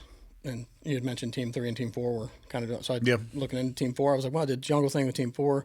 Let's do something totally different." I had heard Team 3 was actually doing some stuff, so I got to go to Team 3, and then we were doing some boarding stuff. It was nothing super sexy compared to what we were doing a decade later. Yeah. But at the time, it was kind of the best thing going, and so went to Team 3, and you were like 12, 15 years in when you got your commission. 12. 12. Yeah. Yeah. So I mean, I was like 5 and change. I didn't want to get a commission. I was stalled out. I got hurt when I was doing my LPO tour, and they counted it as incomplete when I got medevaced home. So I put a Chiefs package in. Because you got shot. Yes. What were you thinking getting shot? I know. I'm obviously a subpar operator and SEAL, and probably a human being. But I put a Chiefs package in twice. And I mean, my record, I will call my record at least average. And I finally heard, I mean, and you know the deal. They're not, the people who go to these boards and work them, they are not supposed to talk about what happened. Yeah. But I knew somebody who was there. And he basically said, "Hey, man, I saw what happened to your record." And they just looked at it, and they don't count your LPO tour as complete, and it got wiped off the table. They're not even looking at your record for chief. So I had just gotten to Buds, and a guy had just started his LPO tour. And as you know, it's 2 years at a short duty command. Yep. So I would have had to wait 2 years for him to finish. Then for me to do 2 more years, so now we're at 4 total, to have it count to put my package in. Yeah. So probably 5 more years stuck at E6, and that's when I started looking at ways that I could, if I was going to stay in, I wanted to figure out a way where I could at least continue up the ladder, even from just a pay perspective. Yeah. So, and that's how I found it. It was not something that I was seeking out or had this long idea that I was going to do earlier in my career. Yeah. Yeah. For me, the commission thing was just, I kind of saw the path to the leadership roles, and my first platoon was pretty rough, and it was some good dudes, but it wasn't that great. And we had a great deployment. We had some cool stuff, but the personnel, the guys that were guys that were 2 and 3 platoon guys, it wasn't the best bunch of mentors ever. And I saw some pretty crummy examples of leadership, and I was like, man, whatever, man. I won't be the best officer in the history of this community, but I'll damn not be the worst, So that was my thing. But then I got commissioned, went to Team 3, and so much like the OCS reindeer games, there was the prior enlisted Mustang, shenanigans you could get away with a little bit. Like they put me through a Trident board. Did they really? Oh yeah. Why? And they put, but it was fun because I studied for it and did my best. Yeah. And but I was also very comfortable. I'm like, you already had your Trident. You're not gonna fail me. I'm like, you're gonna give it. Well, you already had it. Yeah, I know. Yeah, but did they let you wear it when you first got there? Or did of course. No. Okay. Oh, you mean OCS? No, the Trident. Like if they put you through a Trident review board, I'm like, no, I was already. That would be tough. Yeah, like, hey, you don't get to wear that. Be like, get fucked. Yeah, not a chance. You better come try and take this. Totally. Off. Yeah, this was not easy to get. Yeah, put a lot of effort into this, and just because I have a different collar device, I'm not taking it off. Yeah. I did have to take it off when I went to OCS. When you first check into OCS, you can't wear anything. Do they let you put it back on at some Put point? it back on. Is that another dumb OCS story? So we were there for I think it was like 2 weeks. You couldn't wear it. Yeah. Anything. And they figured after about 2 minutes who I was. Yeah. But there was you had to put on your dream sheet what you wanted to do. So I had SEAL teams, EOD, and pilot. And I was too old to fly, but I put it on purpose because I was only going to go to teams, you know. And the commander who was in charge of the air side of the house, they changed the age requirement for flight. So he walked into our class and he rattled off like 6 names and and it was my name was on the list. 5 of the guys were backseat NFOs or naval flight officers. Oh yeah, Wizzos or something like that. Whatever it is. Yeah, whatever. They weren't pilots; they were naval aviators, but not pilots. Yep. And all of a sudden, they were eligible to go become pilots. So they were doing backflips. They were thrilled, and I was like, and so he called us all into his office, and the next afternoon, and he's like, "All right," and he didn't even ask. He's like, "So you're gonna go to medical? You got to get this done, this done, this," and just telling us what we're gonna do. And finally, when he stops talking, I was like, "Sir, I'm good." He goes, "What are you talking about?" I'm like, I got to order. I'm going NSW, SEAL teams, and I have no insignia. And he just starts chewing me out. He's like, "You're an idiot. You know what the wash rate is? Washout rate is. You're never gonna make it." I am familiar with the wash rate. Yes. Yeah. I was like, "Yeah." And he kicks me out. And then he called me back in like 4 weeks later. He still wanted to fill that billet. Yeah. And at that point, I could wear my stuff. And as soon as I walked in, I had my rack and bird and everything. Yeah. He's like, "You smart ass." He's like, He's like, why didn't you tell me that? I was like, 'Cause you didn't ask. you're chewing me out. Yeah. So, being at Team 3, going through a board was kind of funny. Just spoke my mind very openly at the board. I got asked some questions that a brand new young ensign would be. No, sir, I would never do that. And I was like, yeah, I would probably. Yeah, I'd break that rule for sure. Yeah. And they're like, what? And I'm like, come on. Yeah, saying what, but at the same time in the back of their mind going, yeah, that's the right Yeah, answer. that's pretty much what yeah. No brand new ensign from Annapolis is going to say that. But, and then, so I deployed almost immediately. I got there. They said little shenanigans. The ops boss, he's out now. You remember Kevin Williams? Yeah. Kevin was ops. Yeah. He's a maniac. He was the another wrestler. Yeah, oh yeah. I went through Green Team with him as well. Okay. He used to like to take a shower and then ask people and challenge them to wrestle while walking back to his cage nude. Kevin's nuts. Yeah, he is out of his mind. Yeah. I would lock myself in my cage with the lock on my side when he would do that because he would come into your cage. But he was the opso at Bud's when I was there. That's when we reconnected. Yeah. He's nicknamed Puma, possibly ugliest man alive. I could take the P out of that. Just So, call him yeah. Puma. But he was there, and he's like, he's a nut. And we connected. That's the first time I met him. We connected with wrestling, and we hit it off, and we're hanging out. I was working for him for like 2 weeks, and some guys got in trouble on deployment and As they're known got sent to home. do. And he's like, hey, give me a list. I need a list of guys. I got deployed. Somebody that can deploy immediately. They got to be sniper, communicator. Give me a list. I was like, all right. And I was a sniper, and I was a communicator from my enlisted days, which were like 15 minutes ago. So I put the list, and it was like 5 names on the list, and mine was the very bottom one. And he looked at it and started chuckling. He's like, I didn't tell you to put your name on this list. I was like, well, you just said sniper and communicator. So I threw my name on the list. And the other 4 guys, none of them wanted to deploy. They were like, I don't want to deploy. I'm going to work up to it. Then didn't want to. I was like, he goes, well, will you deploy tomorrow? I mean, basically like 36 hours. I was like, yeah, man, send me. So I got to Team 3. I was there for like a couple of weeks, and then did a quick deployment for like half of their deployment, maybe like 3 or 4 months. Got to do a little bit of the sniper overwatch for some boardings, which is pretty cool. And then came back and got into an actual workup. Yeah. So, yeah. Where'd your career take you from there? Well, 9/11 went down while we were there. Deployed probably like 12 days after. We didn't get over to Afghanistan. We were earmarked to go to Afghanistan. We went to Bahrain. We were there for about a week, or not even a week, maybe probably almost a month, 2 or 3 weeks over there, gearing up to go to Afghanistan. And then the call came, and they made a decision.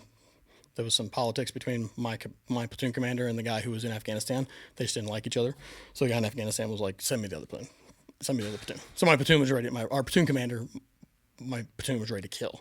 Because we knew we weren't going to Afghanistan because this It's a tough pill to swallow. relationship. But it was, it was the second best thing in town. Actually, that was Chris Cassidy. His name's out there. Chris Cassidy, the astronaut, retired astronaut now. That was his platoon that went. So they were early into Afghanistan. Chris is a great friend still. And we did the boarding thing. Did a full 6-month deployment of doing the boardings, which was cool. It was something to do. We got to take down a bunch of ships. I officially got my pirate's qual because we commandeered a ship one day. Is there an official qual? Well, I think if you commandeer a ship in international waters without being told you're allowed to do so, then you're a pirate. And so our boss was a little bit timid. I would get that on your DD-214. Yeah, I want to. Because our boss was a little bit timid about this one ship, and it kept playing cat and mouse in the Iranian waters. And he was like, you're getting that. He kept telling us to abort, and I literally turned the radio off. And I was like, guys, we're going. And we took it down. Yeah. So the guy's like, I think we're pirates. Like, we are officially That pirates. would be such a dope line on your DD-214. Yeah. Pirate. Yep. So, yeah, did that. Had a great time there. And then kind of while I was on that deployment, that's when there was talk of Team 7 and Team 10 coming to be. Mm-hmm. And it was a really weird turn of events. That was happening immediately as soon as we deployed. As soon as 9/11 went down, they were talking about adding teams. And then they did something weird. They cut all of us that were going to eventually, and I think it was in all 3 teams. You probably experienced the same thing. Like, they cut us to Team 7, which didn't exist. It only existed on paper. And then they cut us like TAD back. So I was at Team 3, sent to Team 7 on paper, but TAD for deployment to Team 3. It was a really weird thing. Why would they do that? I think to justify that they could start building a command, they had to have bodies somehow. And full disclosure, I've never been good at paperwork. Yeah, no, so I'm not the me person neither. that they would ever come to say, hey, how should we structure this? Yeah. But that system perfectly describes the military and the bureaucracy associated with it. Yeah. So we're like, okay, hear me out. You're going to be here but through 3 different paper cutouts that will somehow allow us to do something later on. But don't worry, you're going to be here. Don't worry, it's all going to work out. That's the military in a nutshell. Yeah. So we were on that deployment, knowing that we were coming back to stand up Team 7, which was going to be new when we came back.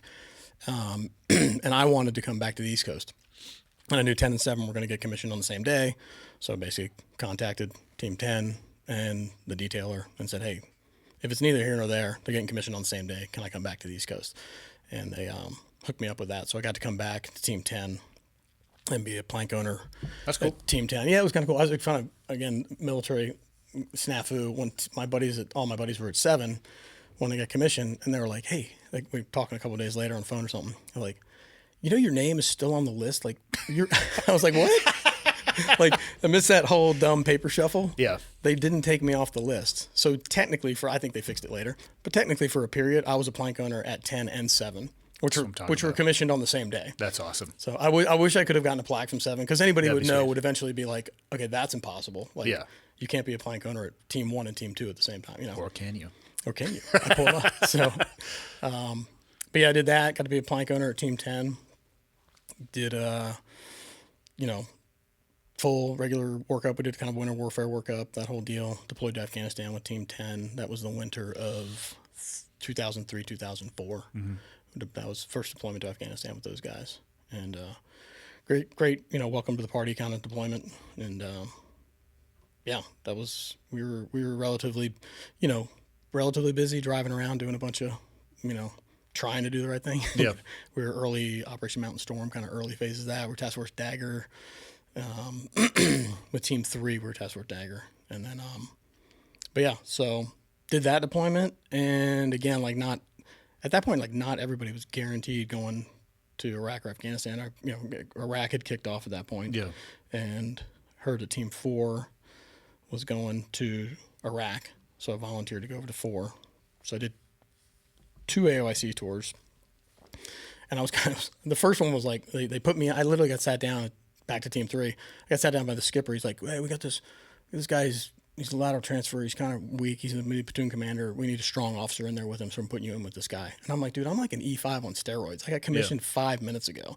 I'm trying to figure this whole thing out.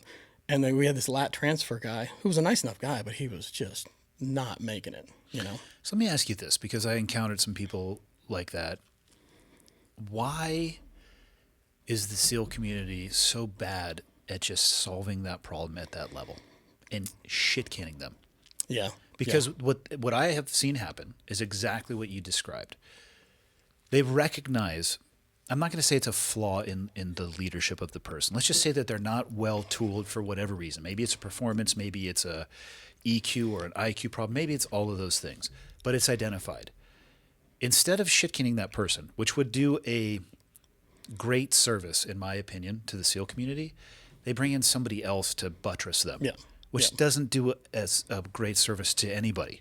Yeah. And it actually puts that person who is in the technical or the leadership role due to rank, it doesn't make them look good either, especially when the people underneath them, like the E5 Mafia, which is a real thing that you will not find anywhere on Doctrine.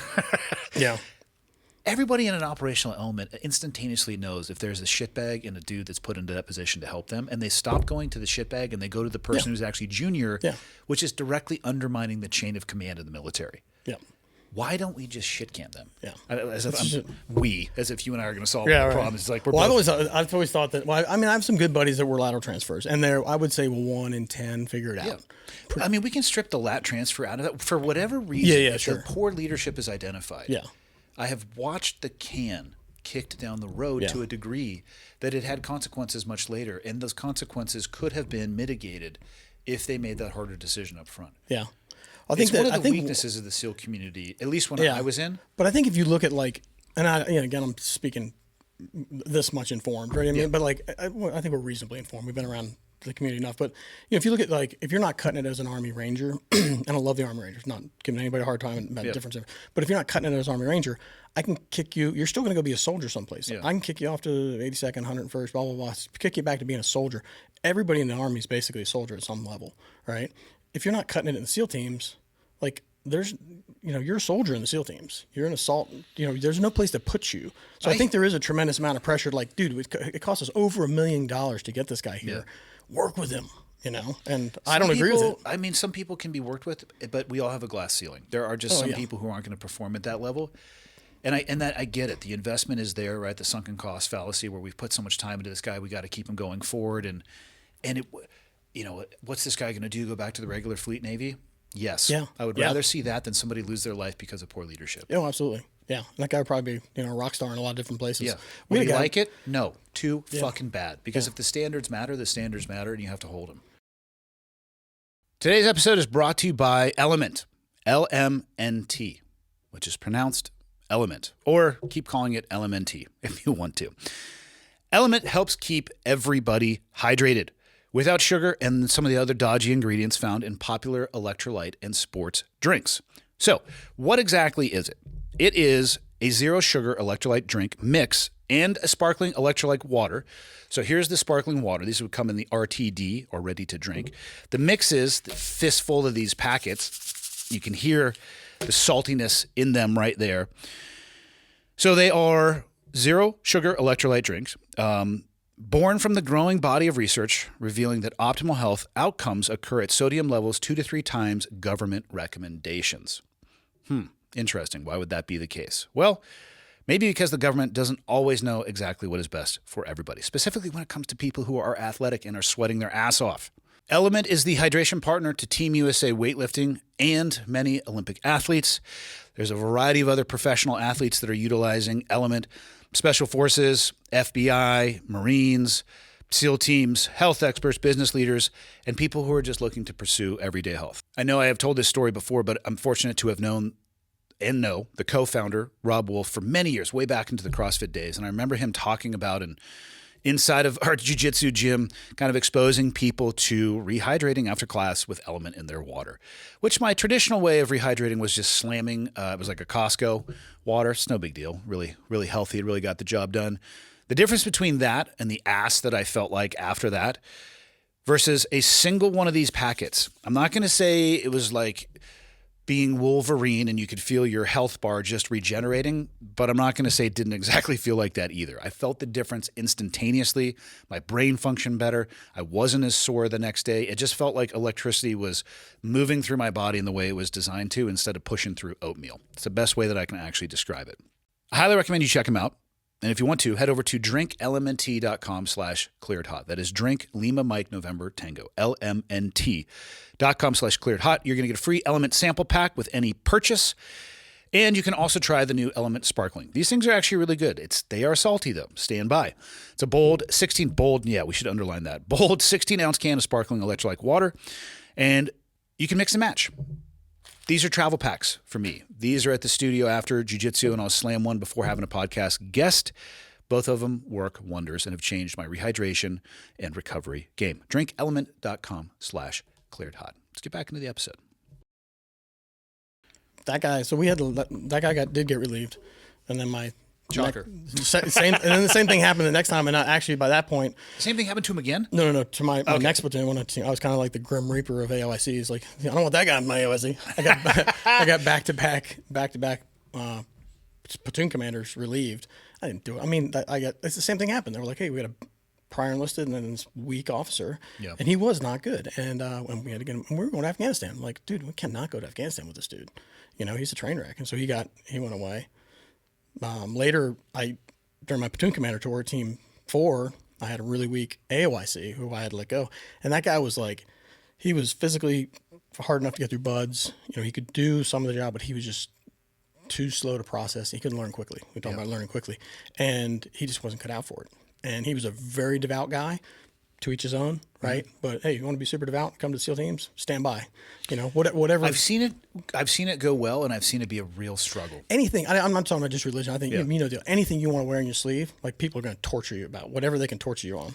Especially if at any point in time you show them your underbelly. Yeah, exactly. And if a comment gets under your skin, welcome to a flashing button the size of a pizza dish on your chest, and everybody's just gonna be like, Yeah. That guy, that was exactly what happened. And the guys were just torturing me, and We finally had to let him go, and we did it very politely. That guy was a chaplain like that. And I bet And he was is amazing. He's the only chaplain in the Navy. He's still wearing his trident. Good for him. That's Probably awesome. He's probably an admiral now, for all I know. Yeah. But he went to the chaplain corps in about 2 seconds. You know. I would so much rather see that than forcing a square peg into a round hole. Yeah. Buds, as you and I both know, it's a great filter. What would you describe it as? It's definitely a crucible. It's not. I can't say it's a selection course because it's basically physical tasks that you have to complete and not quit. Green Team, I would call more of a selection course because it's performance based. For sure. So what would Buds be? It's the Crucible's. it's a crucible, a filter maybe, but even like a pasta colander. Sometimes noodles slide through. Some slide through. And just because you're physically tough and you're unwilling to quit, I mean, and I think we can be honest. I'll let one of the SEAL team secrets out here. Buds does not select for intelligence. Yeah. How do I know that? Because I'm sitting here. You might have a better chance of graduating if you're dumb, if I'm being honest. You're like, fuck it, I don't even know what we're doing, but this sucks, but I'm not going to quit. Yeah, Next thing you know, you're like, well, I've been at this for 6 months, and now I have orders to a SEAL team. So point being, obviously tongue-in-cheek on that last part, but point being, it's not a course that actually screens for capability as what I'll call a SEAL operator. No, for sure. So you have to, and again, but as the leadership and all of this, we went through this, and I never got to a leadership position. I was a 03E when I retired. The head shed should know, because they went through the same program that we did, that there's going to be, let's call it 5% that slides through that still has to be handled. Yeah. I just feel like the earlier you handle that, the more it saves lives. Yeah, for sure. For sure. But the community, in my experience when I was in, was very unwilling to do that. Yeah, it's all basically the same thing. Yeah. Yeah. I mean, and again, it's $1 million+ to get a brand new guy on board. Work with him, make it work. I mean, what does it matter? I mean, when was the last time the DOD passed an audit? A survey says never. Yeah. Yeah. But they. You think you're going to miss $1 million? Yeah. No. But Buds gets you someone who is just hard as nails. Yeah. Who's never going to quit no matter what. Yeah. It's just such a weird physical. I don't think when guys are like, oh, it's the best shape of my life coming out of Buds. For me, that's kind of a red flag. I'm like, I don't think you've ever been in really good shape if that was great shape for you, because you're overtrained. You're like, if I told you to put a refrigerator on your back and walk up and down a flight of steps until I come back, you would be able to do that. Yeah. But you're not. Your hip flexors are smoked. Yeah, Most guys have at least some semblance of shin splints, right? Overuse injuries on their joints. Oh, and by the way, the people I'm talking about are largely in their early 20s. Yeah. It's destroying your body. Yeah. It doesn't really get better from there. Yeah, but that's what they're looking for. They want someone who's like, hey, you're running. I ran way too many miles on stress fractured legs and pushed it. I should have rolled way earlier than I did, but I was terrified of getting kicked out, so I sucked it up as long as I possibly could. Super common. And then you're just trashing yourself. But when did you decide to go, or when did you put your papers in for selection? So let's see, I did, again, because of my prior enlisted time. So we went to Iraq with Team 4 for my platoon commander. We did a regular workup, and then about maybe 2/3 of the way through the workup, they're like, hey, you're doing PSD. And we're like, yay. No one was very excited about that. Did you ever do any of that? Or the personal security details? Yeah, I was just going to describe that, for the listener. Think of it as the best civilian analogy is going to be the Secret Service. Secret Service. Yeah. Yes, the first time they pulled our green team class, we went to high-risk SEER up in Washington, and the squadron that was originally tasked with the Karzai detail, they were trying to rotate people back, so they took – and they knew that – I believe it was Dynacorps was the civilian organization that was going to take over. They basically needed to bridge it for 45 to 60 days. So we did essentially that augmenting the last of the Blue Squadron guys that were over there. Gotcha. It is, without a doubt, I think my least favorite military role because it was completely reactive. Yeah. God, it sucks. Sorry. No worries. It was we were bummed. We were bummed when we got told we were doing that. We were definitely in like hunting down bad guy mode, and we're excited about that. And then we got told, hey, we're going to do the top 7 dignitaries, taking them over. I went home immediately and started doing all the research I could on these top 7 guys. 6 of them had thick British accents because they all came from money and they all grew up in the UK, and they came back when we invaded. They're like, oh, I can be the prime minister? Cool, I'll come back. And one, President Talabani, he was a Kurd, and he fought Saddam his whole life. Never, guy lived in a cave when he was young, and he was the only one that was, true and true that never left. So I went in the next day and volunteered. I was like, hey, I'd like to protect this guy. And at that point, my ops boss was like, well, you can have whatever you want. No one even cares, So volunteered to take over that detail. And it ended up being, it's totally reactive, but he was the only guy that refused to live outside. He refused to live in the green zone. So we were living out in the Gen Pop. We had a pretty decent compound. We were right on the Euphrates, but, we had Peshmerga guards guarding the whole perimeter. We had, multiple, we had two car bombs try to come in and blow things up, and a couple of small things here and there. But it was, it was reactive. It wasn't great. But in the end, I tried to make the best of it, and we got our guys to rotate. I was stuck doing it the whole time. I was basically his shadow, and tried to rotate my guys. We had a DA force there to rotate the guys through, get some DAs under their belts and all that. Stands for direct action for people listening. Sorry. Yep. And then on that, so it was on that deployment where you put in your paperwork for selection? Well, so I was, again, because being a prior enlisted guy, so typical officer is going to come through, graduate Annapolis or whatever college they go to BUD/S, do all this training, and then by the time they're in their first full workup, they've been commissioned about 2 years when they get to their first team. Yep, they're going to be at 02. Yeah, so if you're prior enlisted, you go from officer candidate school, 5 minutes later, like I said, the guys that went through officer candidate school with me that were going to BUD/S, they ended up getting the teams 2 years later. Yeah. So I went officer candidate school, boom. So basically, when I did my platoon commander tour, I was 2 years junior to all the other platoon commanders that were there. What do they call that list? Just a lineal list. Yeah. Yeah, it's by rank, by your group you are. That's so fucked up. You were 2 years junior, but your operational experience. Yeah. Yeah. And it's so funny too, because it was 4 of us. I was always ranked number 4 out of 4. Yeah. Which is just comical.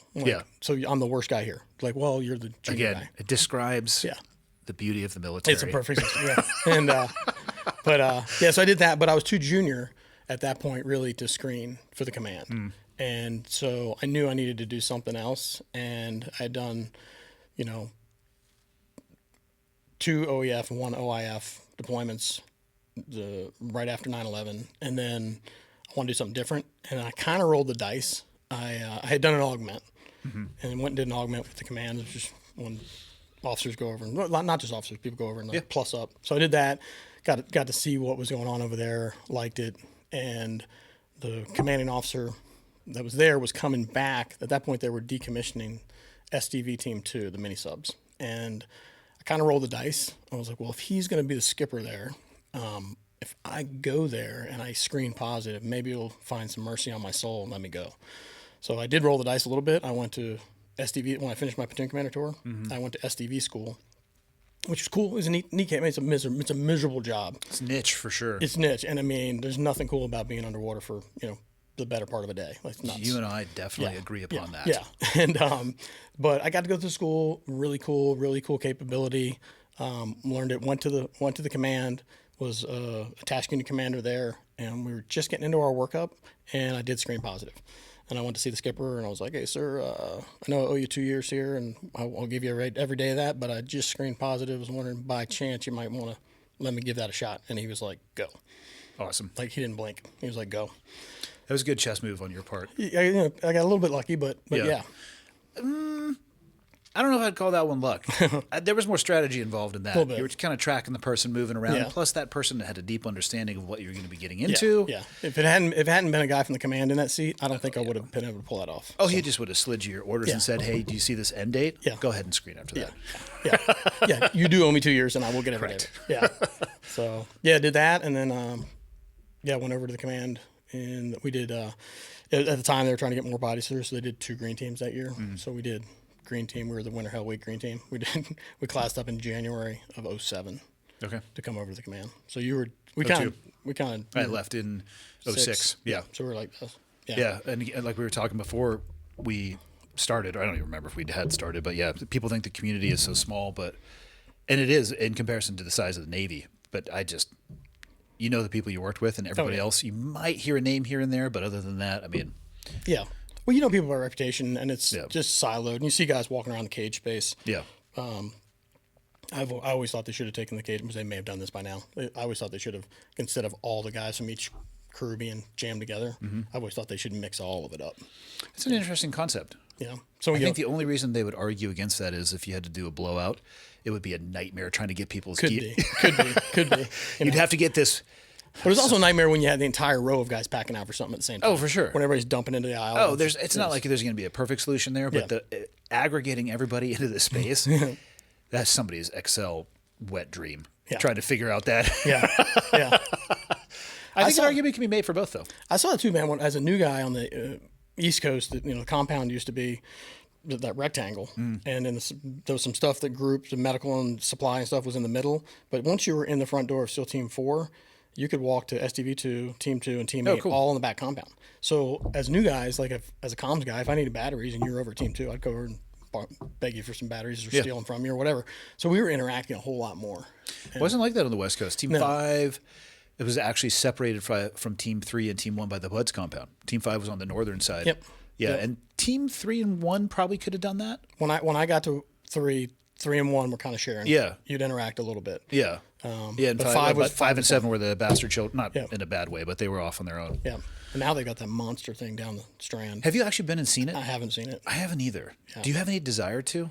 I mean, if I'm out there, I'll go see it. Yeah. I've got enough buddies there, How long have you been out now?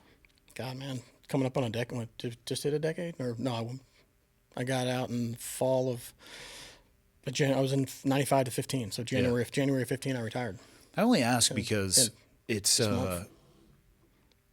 when I first got out, I really missed it, and I wanted to be. And I was still living in San Diego, which is pros and cons. Like not a total detachment from the community that you came from.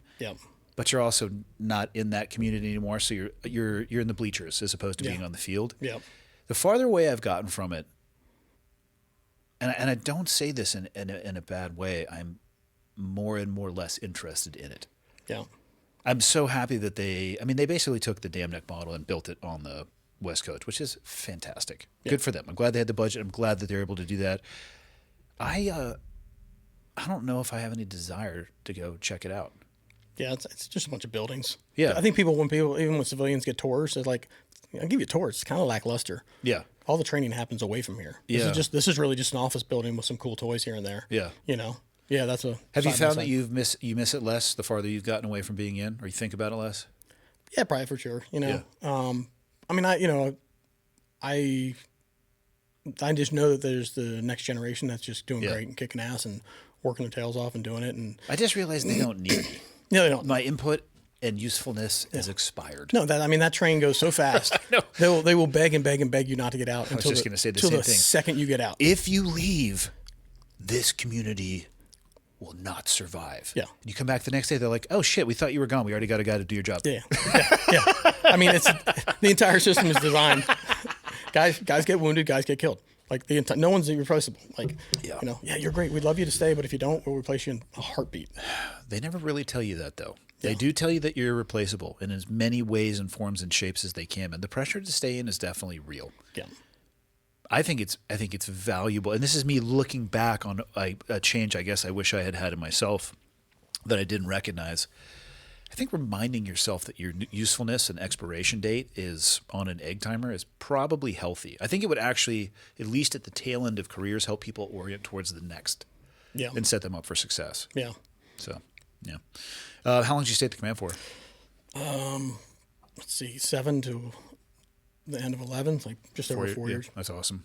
Yeah, it was good. I did a few pumps with Blue, and then I was actually the first non-plank owner at Silver.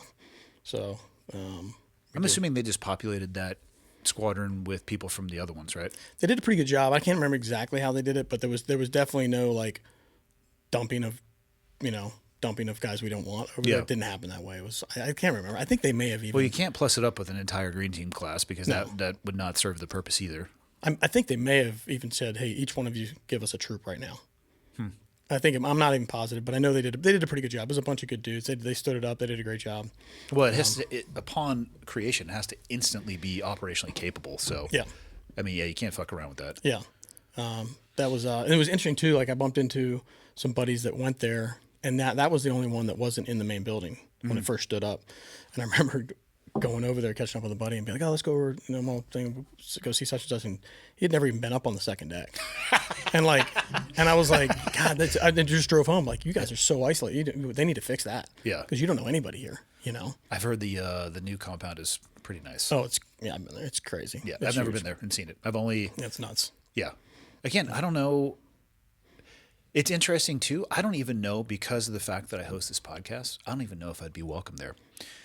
People in the public eye, it's really hit or miss with guys. Yeah. You know what I mean? I try to do the best that I can and be super honest about my experience. Yeah. And I always tell, like, I did the minimum amount of time that I was obligated to do there. I didn't want to leave, but I did leave for reasons that were out of my control, because I'm a shitty SEAL and got, leapt in front of an AK-47 round.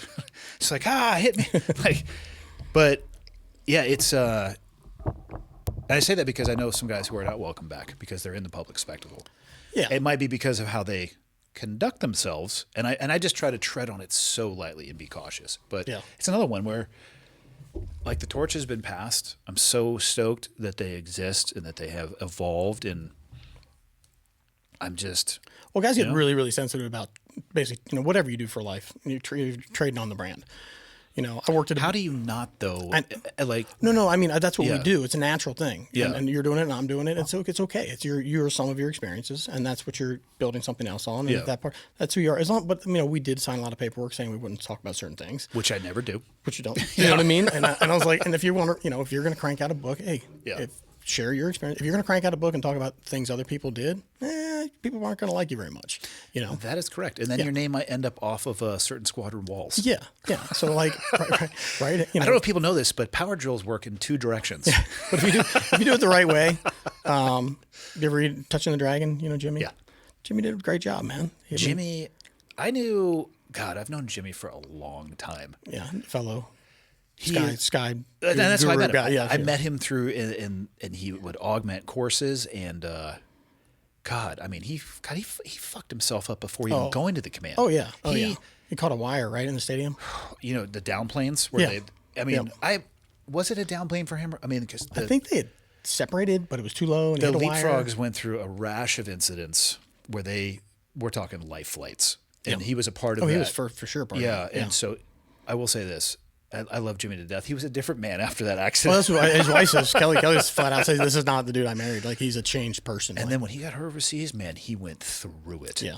He went fucking through it. Yeah. I'm so happy to see that he is off on a different path, and it seems you to be doing about the school thing, right? With him, Yeah. that? I think he just graduated. Yeah, he just graduated. It's amazing. Yeah, it's awesome. I mean, went also, back to Yale. 54 years old as a freshman at Yale. I am sorry, young Yale undergraduates, for anything that Jimmy might have said, any feelings he may have hurt. Yeah. But also, I'm so glad that you got exposed to him because he's awesome. Yeah, he's great. He's one of my favorite people. Yeah. But his book, he did it the right way. His career path was amazing, unique, Yeah. great timing, right place, right time for a bunch of amazing stuff. Didn't share anything that was on a level that he wasn't supposed to share. Didn't take credit for anything he didn't do. And I don't really think anybody gives him a hard time for that. So I am in the final. I was this morning. Shockingly enough, some days I can't sleep, so I come in early. I did the final draft of the book that I agreed to write. Okay. There are 0 war stories. Not a single fucking one. Really? Because that is to me entertainment. I talked about failures. I talked about the first chapter is how I lost my trident the first time. I like to say the first time. I got asked once by Jocko when I was on his podcast what rank I got in the most trouble in. And I had to think about it deeply. Mm-hmm. And my answer is I think it was an equal amount across the entire spectrum. I'm Consistently in trouble. probably not the best person to work for. And I'm sure some of my bosses were like, you motherfucker. Yeah. No, but the book itself is like mistakes that I made or lessons that I learned while in the SEAL community. It has that lens, but it's not a SEAL book. It's not like, hey, this is what Buds is and all this, but this is what I learned. And I hope that somebody else can do something with this without having to go through the path that I did. Yeah. 0 war stories. None. The section where I wrote about when I got shot, I think it was one paragraph. I was like, I got shot. I landed on my back end of war story. That's Right. literally it. Yeah. No heroic actions. I got pulled around a corner by my buddy who made the shirt that Yeah. you're wearing. Rockable Evan's Evan awesome. He shirt. literally dragged me around the corner. I argued with him about whether he should cut my pants. He's like, move your hand. I'm like, direct pressure. He's got a pair of trauma These are my shoes. favorite pants. Fucking arguing and like, God damn it. That's it. Like, you're right. Yep. Like, there's no heroic story or tale or anything like that. And I got asked to write that book for years, and I finally did it because what do the experiences that you and I have mean if we can't pass them on to somebody else? Yeah, that's fair. And I think that there's a way that you can do it without treading completely on that. But also, I earned the right to do with what I want to with my experiences, but I'm responsible for how I message that. And Yeah. if people are upset about that, that's my fault. Yeah. Well, I really hope that I mean, I don't, military recruiting right now, whatever it's at, like, I hope that it can get conveyed to the next generation of guys that are on the fence. Like, hey, I think I want to do this. Like, Yeah. what an amazing, like, if you have an ounce of it in you, you're thinking about it, man, I think that's going to just shift. give it a go. I think that is going to shift. The last 4 years were pretty rough Yeah. on the military. And I think, I hate that they're an extension of the whip of politics as it drifts left and right. I think there is going to be a changing of the narrative of what service is and the people who do serve. I think it's going to be a little bit less of a social experiment, and I think that'll help. Yeah. I think talking about, not that everybody does this, but I mean, you're young people saying, why would I want to serve in the military? This country sucks. I'm like, whoa, dude. Yeah. Whoa, but why do you say that? Where did you arrive at that position? Have you ever left this country? Have you ever seen the world beyond your fucking Instagram feed? We're going to spend about 15 minutes in Somalia and come back. I was going to say like 5, but Yeah. Yeah. No, it's crazy, man. But I just hope that, like, sharing some stories can do something good for the next generation, and And it's not even about the story. It literally, the title of the book is going to be called Drown Proof, which has a tie to, Sure. and it's funny because people would think that SEALs can't drown. You and I both know that's not the case. Quite a few SEALs do drown, but it's about how do you survive when the world gets crazy. Yep. That's probably the deepest lesson that I learned in 17 years in the community. How do you, when you're asked to do something, which, I mean, some of the things they asked us to do were ridiculous. Oh, it's in nuts. hindsight, you look Nuts. back and you're like, hey, asshole. And of course, we were like, yes, we're going to, like, 2 bags full. Here we go. You look back there like, wait a minute. That was stupid. Yeah.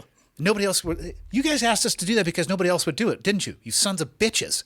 But then you figured out how to thrive in that environment? Or what did we learn? Because in my opinion, the SEAL community is a community full of very average people who are asked to do extraordinary things. That's fair. There are some outliers. You're like, holy shit, this dude should be stored in a cryo freezer, and he is Captain America. For the most part, I don't know about you, I serve with people from every religious background, every upbringing, from wealth to being extremely poor, left side of the political spectrum, right side of the political spectrum, dudes that were fat as shit, dudes who were Iron Man capable and qualified. But at the end of the day, they were exceptionally average. They would just ask us to do wild shit. Okay, how were we able to do that? A lot of it had to do with leadership. A lot of it had to do with the training pipeline. A lot of it had to do with setting your goals, how you view your goals, how you work your way through chaotic situations. Okay, those are all valuable. Let me see if I can package this into something that somebody could do something with. Yeah, that's good. I mean, the problem solving that you see in the SEAL teams, and particularly the command, I think, because you have a little bit more autonomy, a little bit of freedom, left and right boundaries get pushed a little bit further. It's pretty impressive, man. I mean, that's what is to me, looking back now, is nonlinear problem solving. Yeah, we're going to put you into a dryer and give you a complex problem, and it's going to be tumbling. We need you to figure it out in real time. We did got to do some pretty cool stuff. We were working out of Iraq and Afghanistan. And great deployment and a bunch of assets. We got to do kind of a big deal thing. It was pretty cool. And there was, because of that, there was a bunch of assets in country. And then talking about problem solving, we kind of like raised an eyebrow. Like, that was done, and these assets are still here, and they weren't going anywhere for at least a day or two, if not longer. If we can come up with a use for those, they could become ours. Right? Yeah. Because it's easier to leave them here than to fly them back to the U.S. I mean, let us help you save money for logistics. Exactly. I mean, I don't know what jet fuel costs, but probably a lot. Yeah, we still. I don't know if it's cheaper to leave it here. But we stood up the day VI thing. Yeah. I don't know if you know about. So we stood that up. Fucking ballsy, man. So that was the Day VI means day vehicle interdiction. Vehicle interdictions, it would fall, I guess, under direct action, but it's a daytime helicopter based pounce package. I mean, we're talking, and people can look it up on YouTube if they want. I'm always super hesitant to talk about TTPs, but let's just say, Yeah, you're not going to find anything on the internet that shows what it's really like. Yeah. I can guarantee you that. but let's just say also, I mean, the electronics that we had access to turned night into day, Yeah. which I don't know about you. I liked having the tactical advantage. Oh, yeah. When you switch out nods for sunglasses, Yep. fucking giddy up. Yep. Yep. No, it was definitely, man. That's another level of risk Yeah. and strap in. Yeah, but that crew overall, first of all, like all kidding aside, we were a scalpel. We were collateral damage was non-existent. Yeah, and we went dozens and dozens of these missions, just going after these guys, worst of the worst, and they were complicated, man. You're like, there was a pack of motorcycles one day, 3 Suburbans the next day, families involved, bodyguards involved, and like so clean. Just getting after the bad guys. It was so fast paced. It was nuts. and it all comes back to, I would say, a trifecta of leadership, problem solving, and planning. Yeah, I mean, I think And under that is, of course, layers of course. like currency, Yeah. competency, the screening process, and all of those things. But again, at the end of the day, they present like, these guys realize if they drive around at nighttime, helicopters find them. Now they're driving through daytime areas and difficult places that are going to be really dangerous. But if we want to give them, here's the problem. we need to solve that problem. Figure it out. Yeah, yeah. Yeah, you're right. I mean, it's just, it's everybody, well, regardless of what industry you're in, but you want performance. And you have to have good people.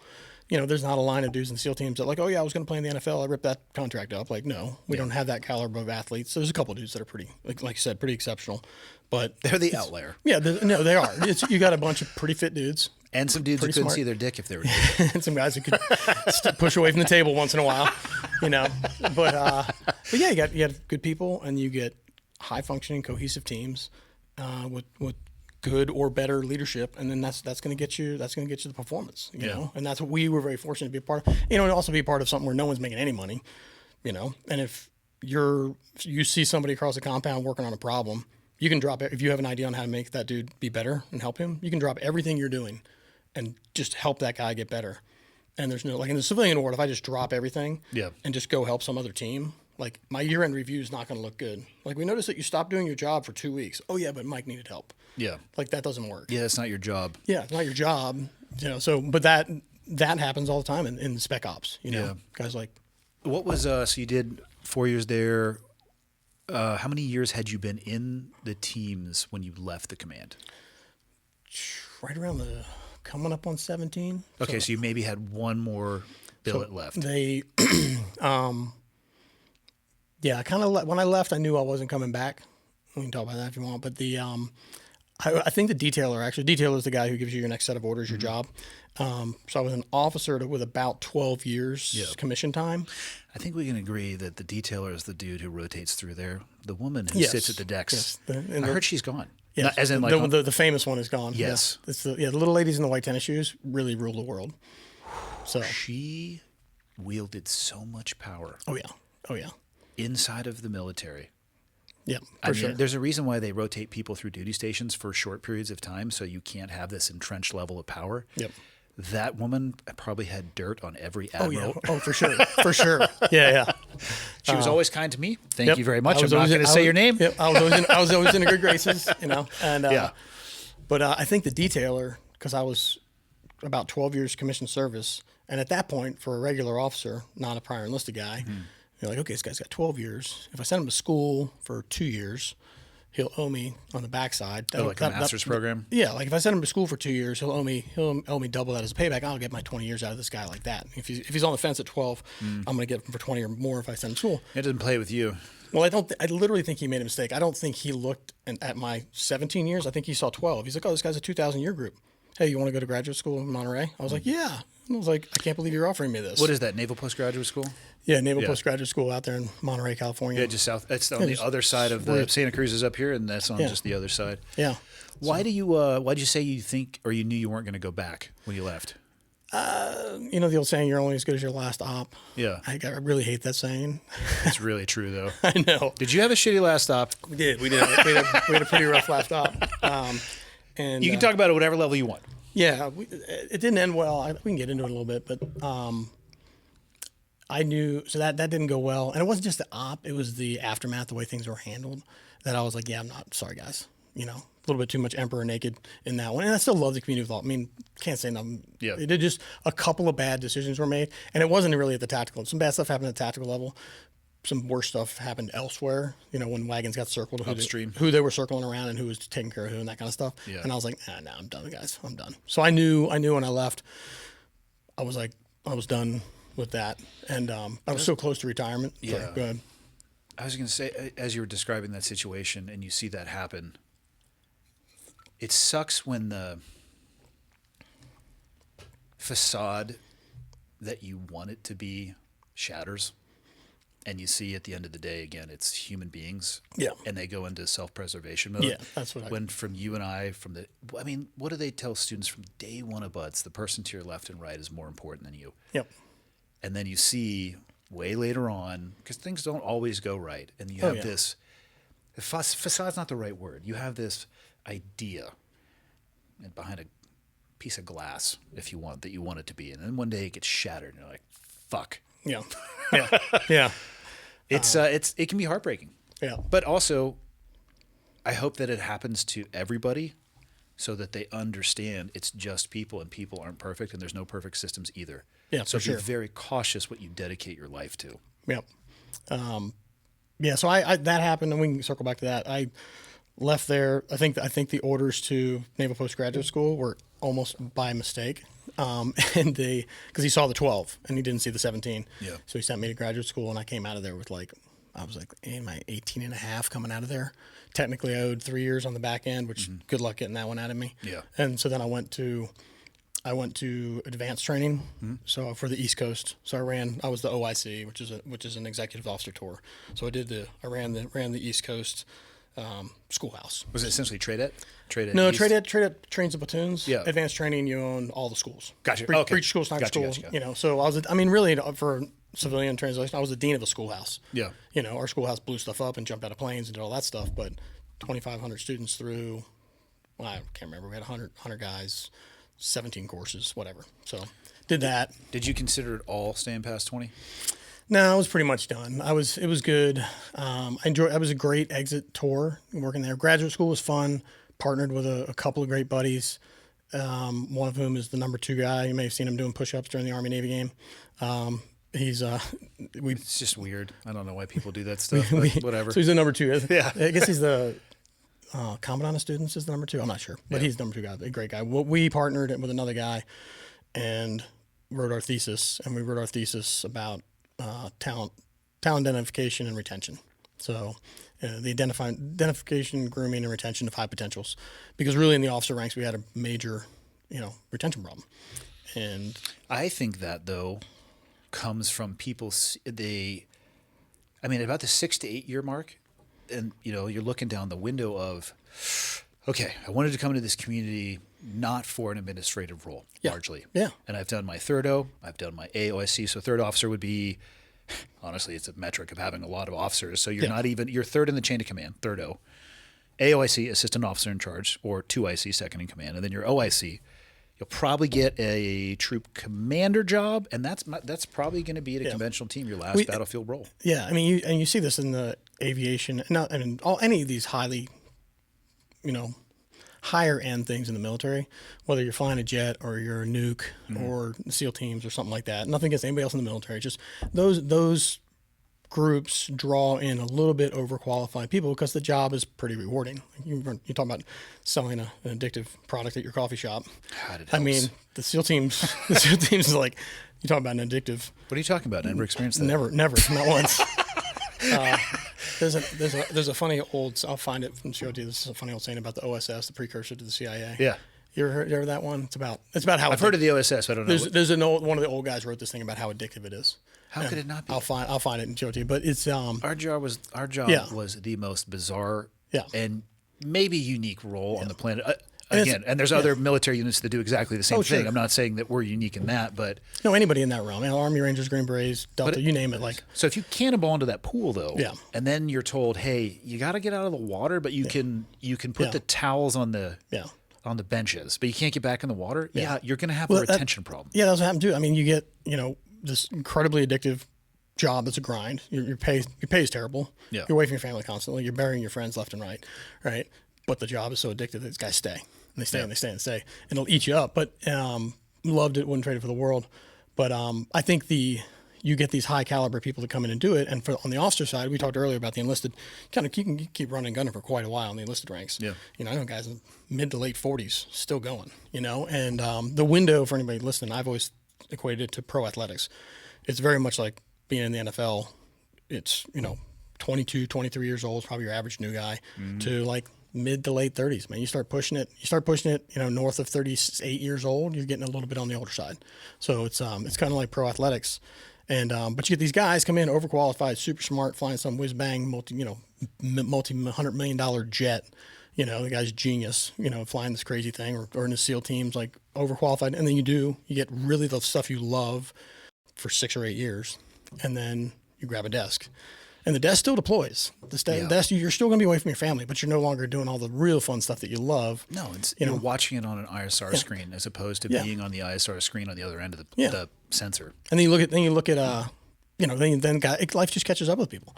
Yeah. You go, my brother's a knucklehead, and he's working at Goldman Sachs, making 5 times what I'm making. I'm out of here. Boat's awesome. Yeah, you know what I mean? You start seeing the real world out there. You're like, wait a minute. Yeah. It was cool when I was doing the fun stuff, but I think so we got into and we wrote the thesis about the retention problem. Got to do some fun stuff. Because of that, I got sucked into, we overhauled the way we did the whole interviewing process for all the young officers trying to come in, and which was really cool. The head guy, captain, was in charge. We put together a panel. We had about 8 of us on the panel, or 7, and we had to sort of level the playing field, and we each kind of had our lanes. I asked a lot of moral dilemma questions, and so we each had our lanes. And because we had almost 1,000 applicants, and we whittled that down on paper to a little under 500. So we did 400 some odd interviews over 6 months, and that was all the academy guys, all the ROTC guys. Oh, just to go to NSW. Everybody, prior enlisted guys, everybody, and. That was wild and hysterical, man. Like it was kind of mind numbing too, because we had to ask the same stuff to make it fair. So hundreds of interviews. I'm like, oh, here goes Bob again. He's going to ask that same question. Oh my God, you just zone out. But where it got fun was, occasionally after even 1 or 2 questions, the guy would be a resounding thumbs up or thumbs down. Like, I love this guy's in. Yeah. Like the first question he was in. Yeah, just knocks it over left field wall in the first question. Right? You know what I mean? Or this guy's definitely out. But we still owe them the next 45 minutes. They got to finish the interview. And so those are the only ones that ever got to be kind of fun, because people would they would take it in different directions and ask some fun stuff. And it was mentally an escape for us, because I'd asked the same question hundreds of times. But one in particular sticks in my head was, and these guys couldn't debrief in between. They didn't see each other. But I had the co-captains, I don't know where these guys are today, co-captains of the Navy lacrosse team. They came in. I just remember one guy was particularly tall, one guy was on the short side. That's all I remember. They were both resounding thumbs up, like within 2 questions. And when it came my turn, I normally ask this moral dilemma question stuff. And what was your favorite question you asked in the on the moral dilemma? In the category, yeah. Without getting crazy into details, I would make it very binary, and it would be a lesser of 2 evils. Like, hey, you're a troop commander. You got some guys pinned down. They're in a terrible situation. If you don't call in fires, you're going to lose half, if not all of them. But if you do call in fires, the bad guys that are attacking our guys have run into a civilian compound. If you do call in fires, you're definitely going to be taking out some civilians. Sounds like we're going to have some civcast. Just a binary. Well, but you and I, but to a 22-year-old kid coming out of college, it's and then the whole thing's like there's no right answer to that. Yeah. Particularly for a kid. No, it is a lesser of 2 evil questions. But the fun part came when anybody would flip flop, because whatever your answer is. Well, no, my guy signed on for that. They're professionals. I couldn't possibly kill a civilian. You're going to get destroyed. Yeah. And then if you flip-flop, now it's just worse, Yeah. So that was the kind of stuff I would get into. But these 2 guys, they were both resounding yeses. And came my turn, and I was happy that I got to ask something other than my standard questions. And I said, hey, so, and these guys, I mean, it's a Naval Academy, so they're very buttoned up. Yeah. It's kind of homogeneous crew there. All same uniforms, all same haircuts. And they know the deal. They know yes sir, no sir, and all that stuff. The OCS guys are like, yeah. And they have no idea. I don't know, bro. Yeah, maybe, and yeah. I was like, you're telling a Navy captain SEAL dude right now. But I said, so you're the captain of the lacrosse team. I hear that. And he's like, yes, sir. I was like, I heard that's a pretty scrappy crew you got there, that team. I'm like, yes, sir. My cousin played on the team. Two of my cousins played on the team. And I said, I heard that's a pretty scrappy crew. I'm like, yes, sir. Pretty scrappy. I was like, I've also heard that the water polo team and the wrestling team are pretty scrappy. Is that true? They're like, yes, sir. I was like, all right, well, answer me this. If we went out to the practice field out there and I told you I wanted your team to line up down one sideline, and on the other sideline I was going to put either the wrestling team or the water polo team, and you had to fight them, which team would you put on the other side of the field? And without missing a beat, both of them said water polo. and so I immediately, being a wrestler, I was like, what? So I wrestled all through college. You afraid of wrestlers or something? And they were like, no, sir. I was like, so why? Why water polo? And without missing a beat, and these guys did not get to debrief in between. Yeah. Almost verbatim, both of them said, sir, there's a couple guys on that team I'd like to beat the shit out of. More a personal grudge. Like, to have the guts to say that at that interview was pretty cool. So I like it. We had some fun. That was a fun stretch. But what'd you do when you got out? So, I did Monterey, did the thesis, did the training, advanced training, got way into that stuff, that interview stuff. Over the course of the thesis, we went out and interviewed a whole bunch of companies on how they do retention. And I wasn't job hunting at that point, but I was kind of industry shopping, just wanted to see what was out there. It's a great mechanism to do that. It was great, yeah. And we did a trip to Dallas, we did a trip to Boston, San Fran, New York, and just interviewed a boatload of companies. And it was a boondoggle, but it was productive for the thesis. And I then just kind of dusted off a bunch of contacts I had made, reached out to a boatload of people, and just started interviewing. I wanted to do something different. And I only interviewed with a couple of finance places, but I connected with this shop up in Boston, Wellington Management, which no one would really have heard of. Everybody in finance knows them. They're very behind the scenes. They're on the buy side, and pretty prestigious place. It's really, really cool, but very, very collegial place. And I met some really good people there who brought me in, and more or less I got hired as like the ops boss. So I was an operations boss. What was it about the financial sector that drew you in? I wasn't some guy who was like day trading, like, in the teams and stuff like that. I wasn't overly drawn to the industry. It was the people. I connected with some good people there. I interviewed with a couple tech companies and some other shops here and there, but just had a good connection with this crew, and it seemed like a good place to get my feet wet. And I was like, well, this is probably 50-50 at best if this first job will stick or not, but I put a lot of research into it, and ultimately it didn't. I left there. I did 3 years there, so it stuck for a while, but learned a lot. I mean, I was the business manager, which is basically like for the military, and operations boss. I was operations boss for the global trading team. So I was like right there on the desk, like right out of the movie, like, fixed income, stocks and bonds, buy trade. We had 138 people in our line. I think we had 99 traders. So basically you were the Wolf of Wall Street. I was basically Leonardo DiCaprio. Yes. That's what I'm talking about. Yeah, we were, yeah. Vodka tonics and cocaine for lunch. Yes, every day. Yeah. Start your day with Quaaludes and eye drops. How'd you know it was time to leave that job? I just, it was great people. I enjoyed my time there, but realized like the path to get to what I could contribute, I would be very disruptive if they're like, this guy could lead a team here, and we don't let people lead a team here unless you've been here for like 17 years. So even if the person who hadn't been there for 17 years could do a better job? Yeah, no, not going to happen. Yeah. Yeah. So that was a big part of it. I was like, this has been cool. And there was no hard feelings. It was by and large, really great experience, It's a very self-limiting ideology for a company to have, though. Oh, yeah, for sure. For sure. Yeah. Prioritizing time in saddle over performance. And generally, you're going to have the better performance out of the person with the time in saddle and experience, but damn, man, what's your metric? I think the metric should be, this guy is fucking crushing. Yeah. We're making more money. Yeah. Frank, go retire to the golf course. Here's your exit golden diamond parachute, whatever it is, And I was disclaimer, I don't know shit about the financial market, so don't take any of my advice. Well, I had been there for about I did 3 years there, and I was probably about a year and a half in, and I kind of identified like I probably should have jumped into the sales team. And so I started talking to the sales team, and that was a better fit because I was trapped. I was trapped in a building, trapped in a suit every day. I thought, in the SEAL teams I had a desk a few times, but you don't realize how little time your desk in the SEAL teams. Yeah. Like I'm doing 2-day workouts and I'm still doing skydiving, so not really a desk job. Yeah. And I just kind of saw the sales team. I was like, I should have done that. And so I started talking to some of them, And I kind of had some connections in they call it Taft-Hartley world. This is the finance thing. It's union world. Connections in there. So I talked to the Taft-Hartley team. I was like, hey, I think I could help you out, leverage my background, get you in front of the right people. And ultimately they kind of slow rolled that. It wasn't going to happen, and which was fine. And then I was like, all right, I'll move. So I kind of took that concept and went out on my own and connected with a couple of other finance shops and I helped 2 different finance shops kind of build, they call it in that world, they call it a value add team. And so I kind of helped 2 different shops build out their value add team.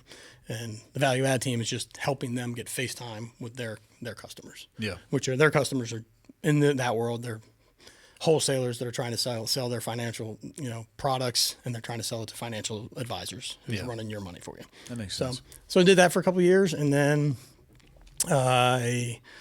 the pre-van tour, pre-driving the country, started shifting into taking some experiences that I had. And I said, I hate you're only as good as your last op. Took that. I had taught that as a lesson learned thing when I was still in the teams a few times. And at one point I was taking my ethics training, which in the finance world is just completely cover your butt, cover CYA crap. And I was like, there's got to be a better way. And I kind of saw like, hey, there's leadership development stuff, there's team building stuff, there's ethics, and I kind of pulled it all together. And now I'm teaching a series of courses based on all that experience. So that's what you're doing modern day. Yeah. That's the main focus. Where do you house that? I'm assuming this is in person, or is it online curriculum as well? No, I go to the customer. Yeah. How do they find you? Website and word of mouth, really. Well, what's your website? Patriot Leadership LD. You had to think about that far too long. Patriot. You're like, It's Patriot Leadership. The website is patriotld.com. Yeah. But yeah, doing those courses, which are really fun. And like I said, the original one was a mission I was in command of, and it's out there. There's tons of stuff on the internet about it. So not speaking on a level I shouldn't, but also don't get too. It's a heavy subject. It was a hostage rescue that ended poorly. Mistakes were made. The hostage was inadvertently killed by us, and bad decision that caused that to happen, and a couple of bad decisions after that snowballed into making it a bigger deal than it could have ended very quickly. Mistakes are made. An individual who messed up and took the hostage's life, if it just come clean immediately, probably would have changed the whole path, but panicked. Did that person know immediately? Yeah. Okay. Yeah, unfortunately. Yeah. But yeah, but complete panic mode. Yeah. I have peripheral knowledge. Like I said, I have a mutual friend that I went through selection with who was right there with you. And yeah, I had never asked him that. I had more knowledge about when he encountered that information. I wasn't aware if the person who directly responsible knew in the moment. And I just, I went back and started building these courses out. And that's the first of several now of different missions. They're not all missions that ended poorly, but a lot of them are, because that's where we kind of learn these rich lessons learned, And I saw that, I was like, there's so many deep lessons learned about this, and it's human behavior, and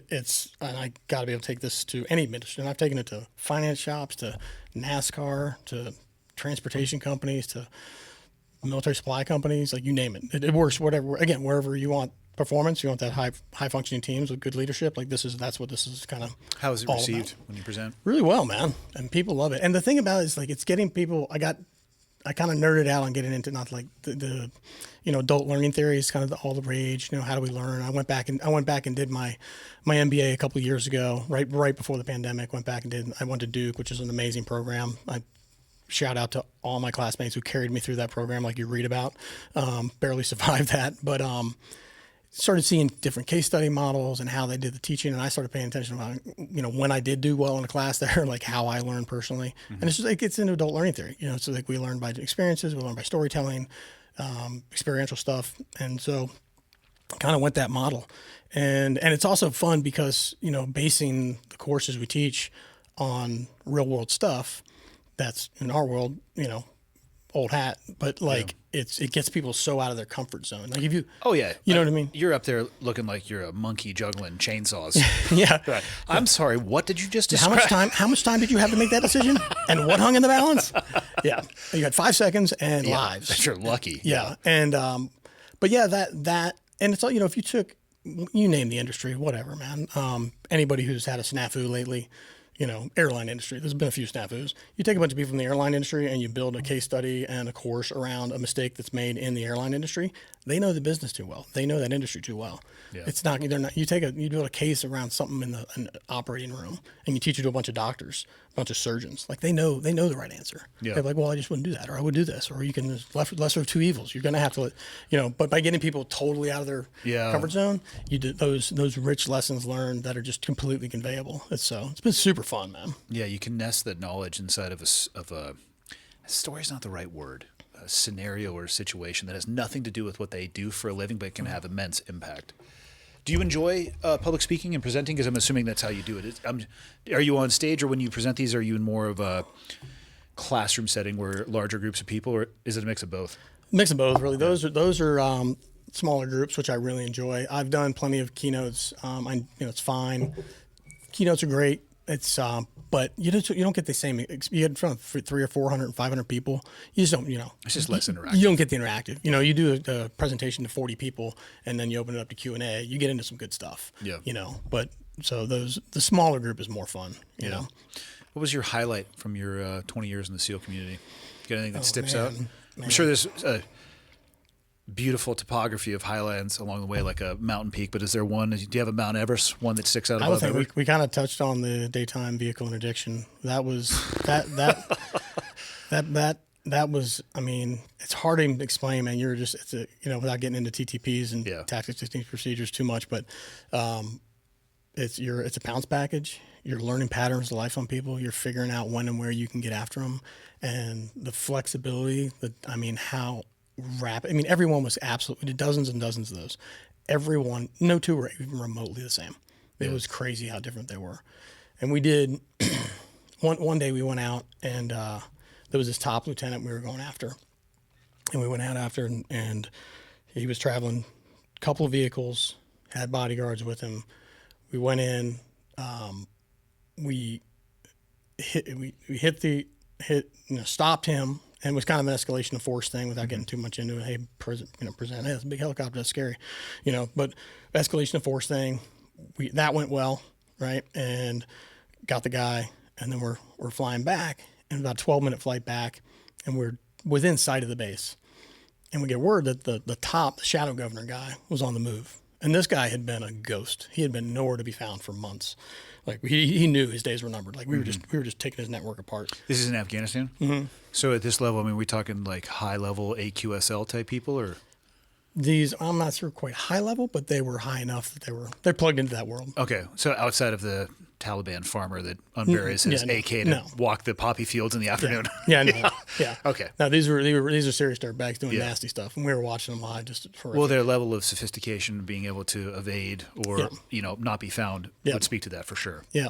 And so the top guy, we get the word that they got him, they're tracking him, and I'm like, this dude's been gone for months. Like, what's going on? So we literally in flight bust a U-turn. And very robust planning cycle. Yeah. Oh yeah. And people, that's talk about problem solving, man. Holy shit. On the fly. And we bust a U-turn, and we're like, we had 5 helicopters. We had personnel. 2 of those were DAPs. Yeah. And we had which is a gunned up bird, and personnel on 3 other birds. Make a U-turn, flying this package back, screaming low off the deck the whole way back. And we're like, hey, this is what we're doing. Still don't know what we're going after. You're just coordinating this over your fucking radio in a helicopter? Yeah, no windows, wind blowing. And fucking we're like, possibly go wrong. And we don't even know what we're going after. This is like the boss. We're like, this is the top guy. The guy we just went after was traveling with like 6 bodyguards and 2 vehicles. This is the boss. He might be with 6 vehicles, and who knows. And smarter move to be traveling by himself, to be honest. Yeah, so we bust a U-turn, and we're flying, and then we pick him up, and you guessed correctly. Sure enough, he's by himself on a motorcycle. Lowest signature possible. Yeah, and I was like, well, okay, this is gonna. I was like chuckling. I was like, this is gonna be the easiest thing we've done all day, and or in weeks, and until he clacks himself off. Yeah, and we start realizing that pick him up. Like, this dude's by himself. He's gunned up like Mad Max movie. Yeah. Rocket RPGs and bandoliers. And, I appreciate it. Yeah. And I'm not going to tell anybody how to party. Yeah. So but when then I realized a few minutes out, we're like 3 minutes out, 4 minutes out max, he's going to find out what happened to his lieutenant. He's going back to where we just were. And at this point, we're coming in, and there's now a mob of like 300 people at that location. And I was like, we got to get him before he gets there. Yes. So we step on the gas. We get him maybe a half mile down the road, and there's 300 to 400 people down the road who were not happy. And we had to get out of there. Yeah. So we got in, got out, got the guy we were after, flew out. It's getting near dusk at that point. Again, we're about to land, and we get called. We're going back. There's another guy. Shut up. I'm not kidding. We call it the hat trick. So we fly back. First off, how much gas did you guys have in these birds? Yeah. We bust back. My first thought is is the warning light flashing on the I'm gas sure it gauge was. at this I'm point? sure it was. And we fly back, and it's dusk, and we pick this guy up. He's by himself on a motorcycle too. And we're like, okay, we just did this. We got this. We go, and as soon as he sees us, he bangs a hard right and goes into a compound. We go to the ground. This is when the birds refueled. We go to the ground and shift, throw on nods, and do a DA. There's a solution for compound as well. Yeah. Unfortunately for him, the people in those helicopters are well educated and practiced on compound procedures. We got this. Yeah. I actually be like, oh, we're good. Yeah. Let's just go ahead. That whole mission set for a few months was just unbelievable. But that day, there was a couple of days similar to that. Like, to see that level of like pick up basketball, problem solving on the fly, back to back 3 missions in a row, like with minimal planning in between, yelling back and forth in the loud ass helicopters. I mean, like, it's just unbelievable. The respect I have for the dudes doing those missions is just unbelievable. Yeah, I don't know. I mean, people listening to this story, I think will have some understanding of the complexity of what you're talking about, but let's call it 50%. It's hard to describe the capability of those people. Yeah. Well, the pilots, man. Oh, fuck. I know you've dealt with plenty of them, and those guys are just world class. You're not that organization. Those guys, like, I always kid around, like in our community, like, if you can get by, if you got a big personality and you're fun to be around, maybe you'll squeak through the cracks, and no one's gonna hate you. But like, he's not the best, but we love him. You're like, there's no big personality in your way through flying a $70 million aircraft full of people. Like, so you need to be world class. I got my helicopter license this year. I will say I have a general understanding of the aerodynamics of helicopters and a rudimentary ability to control one. Yeah. I look back at some of my experiences with the 160th, and I don't understand how they were able to do what they did. No, they were at the absolute front leading edge, probably teetering over it, of what was capable from an aerodynamic perspective. Yep. I mean, of course, as I start this, Piston Robinson 44, I tell myself that I'm on a 160th mission. It's not a big deal. Sometimes I do strafing runs on cars. My instructor's like, "What the fuck are you doing?" I'm like, "Never mind." Just having a little fun. I finally told him, and he asked me what my wife asks me every day now. I was like, "What the fuck is wrong with you?" Yeah. I'm like, whatever, dude. Just it's fine. This is normal behavior. This is how people. They are so capable. Oh yeah. It is unbelievable. It is unbelievable. The mission we went, the one that went poorly, the flying that we did, there was this hostage. It was a hostage rescue. It became the only show in town for 15 days. We were it. We were the primary force. Everything in Eastern Afghanistan was. Did they just push everything to you guys? Everything. Yeah. Hundreds and hundreds of conventional people, just everything. We went out on multiple nights. Went four different nights in that period. Went out, and the last 3 nights we went out on night 13. Big engagements on all 3 of those missions. But then 14, we pretty much had her nailed down where we thought she was. The previous nights, were you guys just a little bit behind? Were they moving her? Yeah, we were. We were literally like, you're just on the she tail. Slept here, yeah. she ate here. Okay. Yeah, you guys were just on the tail. Yep. And all those blew up into big fights with the guys who had been aiding and abetting. And on the night 14, we had her nailed down, and they had moved her about as remote as they could. Mm-hmm. She was up over 9,000 feet, very last compound at the very end of this valley. Was this up in Konar? Yep. And just brutal. You better pack a lunch if you're going up there. Yeah, it's no joke. Yeah. I mean, and it was, the terrain was just absolutely brutal. And Michael, can you pull up a Google image of what would be a good search? Like Konar Valley. It's spelled. I've seen it spelled two ways. It's Kunar or Konar. I've heard Kunar or Konar. Yeah, that's Kunar. What would be a good Google term though? Like Kunar Valley or Konar Valley. Helicopter inserts or not even insert. I want to show the vertical relief, the village or something. I mean, it's the foothills of the Himalayas. It's brutal. It's insane. Covered in 100-foot trees. First off, I don't think any of their engineering is OSHA approved. And that's what I want to show people. I want to show people this insane ability to build these villages on a damn near go to the right more, Michael. There's an awesome picture of it. Keep going to the right. There was another one. First one on the left. Yes. Yeah, that's dude. That is not unlike if you make that bigger if you can, Michale. Yeah. That is not that unlike where we went. I mean, it wasn't sheer cliff faces like that below it, but why is it gonna be blurry? Enhance. Carved into the side of a mountain. And so we realized the risk associated with getting there was just off the charts. And we went up to chain of command and said, hey, we need an operational pause for 24 hours. Also, there's no way you're getting there with the element of surprise. They're going to hear you. No. And took an operational pause, put dudes up in aircraft, looked for every possible way of getting there. And at the end of the day, it was like, this wasn't possible. Like the patrol in wasn't going to happen. Early warning network had offset. Offset wasn't possible. Coming in, ridge lines. We looked. And finally, at the end of the day, we had to go right to the front door. We went right to the front door fast. Straight to the X? Yeah. And what was the risk assessment on that first slide? I was never a risk adverse guy. I went after some hairy stuff in my day. That was high. I mean, I was like, hey, look, if they have an RPG or a heavy machine gun, we got I think we have better than a 50% chance that our helicopter's going to get shot out of the sky with all of us on it. It's going to get shot at 100%. Yep. I mean, you've got a Chinook helicopter the size of a school bus hovering 60 feet above your front door. Man. That risk was huge. And then also just the risk to her. Like they're going to hear us 8 minutes out. They're going to know we're coming to their front door 5 minutes out. Mm-hmm. These guys, every single one of their buddies that has helped us is no longer around. Like they know what's coming. Like there's about an 80% chance that they're just going to execute the hostage and run away, which is what I would have done if I was them. Because we had actually done on that same deployment a month and a half earlier, we had done a hostage rescue campaign for 2 American soldiers, sailors. Mm-hmm. And we put so much heat on them that they did exactly that. They said, hey, this is not worth it. Yeah. And they executed these 2 young guys. And then just disappeared. They said, we can't take the heat. Yeah. So, but to say the point of that whole thing is like the pilots and add 100-foot trees to that whole image. We did about a 60-foot fast rope to get down to that thing. And those pilots held station like you would not believe. I mean, unbelievable. So they're hats off to them. And then I don't know where they put their balls in the cockpit. Do you think there's like a slide out compartment? They must.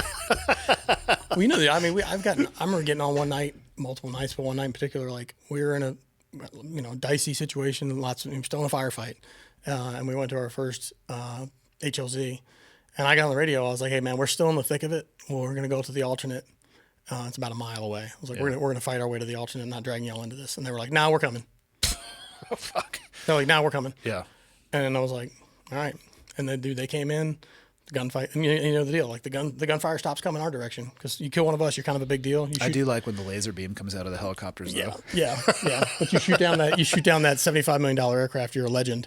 And so all fires go to that aircraft, even though it's pitch black and it's hard to see. And again, I have a rudimentary understanding of helicopters, but part of it is a pre-flight and understanding how all these systems are tied together. I assume, I don't know shit about a 47. I assume there are redundant systems. Oh, yeah. But every one of those redundant systems has an allergic reaction to lead coming at thousands of feet per second. Yeah. We had multiple. I was one of the first guys on because I would troop commander be right up front next to the air mission commander. Got up, threw a headset on, and within seconds, we had at least 2, might have been 3 RPGs explode within what felt like 5 feet to me. Thank God they don't and those fly guys didn't budge. Those guys did not budge. Thank God the RPGs are not very accurate. Oh, yeah. So, man, love those guys. They're amazing. Yeah, but like I said, that was a rough chapter. But I've tried to morph it into something positive, and then I've built out other ones since that. I asked you about your highlight.